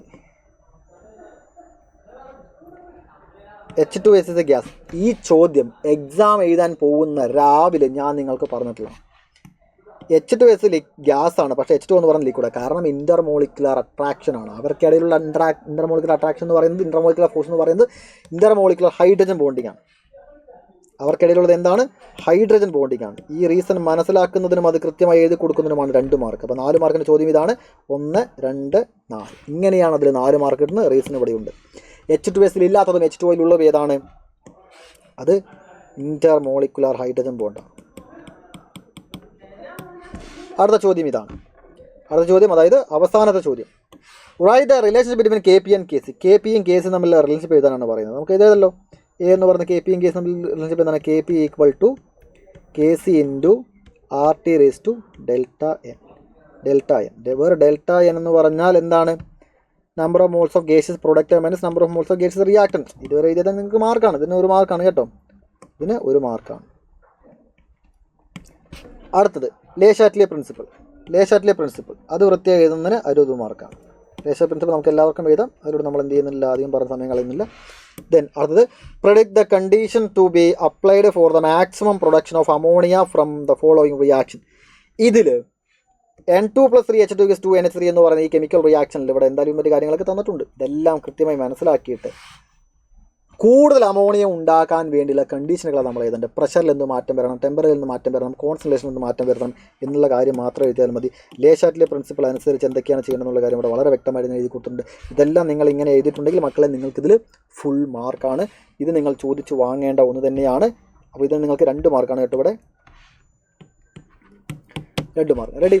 ഇതെല്ലാം നിങ്ങൾക്ക് വ്യക്തമായിട്ട് തന്നെ മനസ്സിലായി വിചാരിക്കുന്നു. ഓരോ ചോദ്യങ്ങൾക്കും നിങ്ങൾ എന്തൊക്കെ എഴുതിയിട്ടുണ്ട് എന്നും എന്തൊക്കെ എഴുതിയിട്ടില്ല എന്നും എന്തൊക്കെയാണ് ആവശ്യമായിട്ട് വരുന്നത് എന്നുള്ളതും, ഓരോ ചോദ്യങ്ങൾ 3 മാർക്കിന് ചോദ്യം എന്ന് പറഞ്ഞാൽ അവസാനത്തെ ആൻസർ മാത്രം കറക്റ്റാക്കിയാൽ നമുക്ക് 3 മാർക്ക് കിട്ടില്ല എന്നും എന്തൊക്കെ എഴുതിയാണ് മാർക്ക് കിട്ടുക എന്നുള്ള വ്യക്തമായ ബോധ്യം നിങ്ങൾക്ക് എല്ലാവർക്കും ഉണ്ടായിരിക്കും. ഒരുപക്ഷെ നിങ്ങൾ എല്ലാം എഴുതി കഴിഞ്ഞാൽ സന്തോഷത്തോടെ വന്നിട്ടുണ്ടായിരിക്കും. നിങ്ങളുടെ കയ്യിൽ പേപ്പർ കിട്ടുന്ന സമയത്ത് നിങ്ങൾ കിട്ടിയിരുന്ന മാർക്ക് എന്ന് പറഞ്ഞാൽ നിങ്ങൾ വിചാരിച്ച മാർക്കല്ല എങ്കിൽ അതിന് കാരണം എന്താണെന്ന് നിങ്ങൾ വ്യക്തമായി മനസ്സിലാക്കണം. നിങ്ങളുടെ സ്കൂളിൽ ടീച്ചേഴ്സ് ഓരോരുത്തർ പേപ്പർ നോക്കുന്ന നിങ്ങൾക്ക് മാർക്ക് തരുന്ന കാര്യം നിങ്ങൾ മനസ്സിലാക്കണം.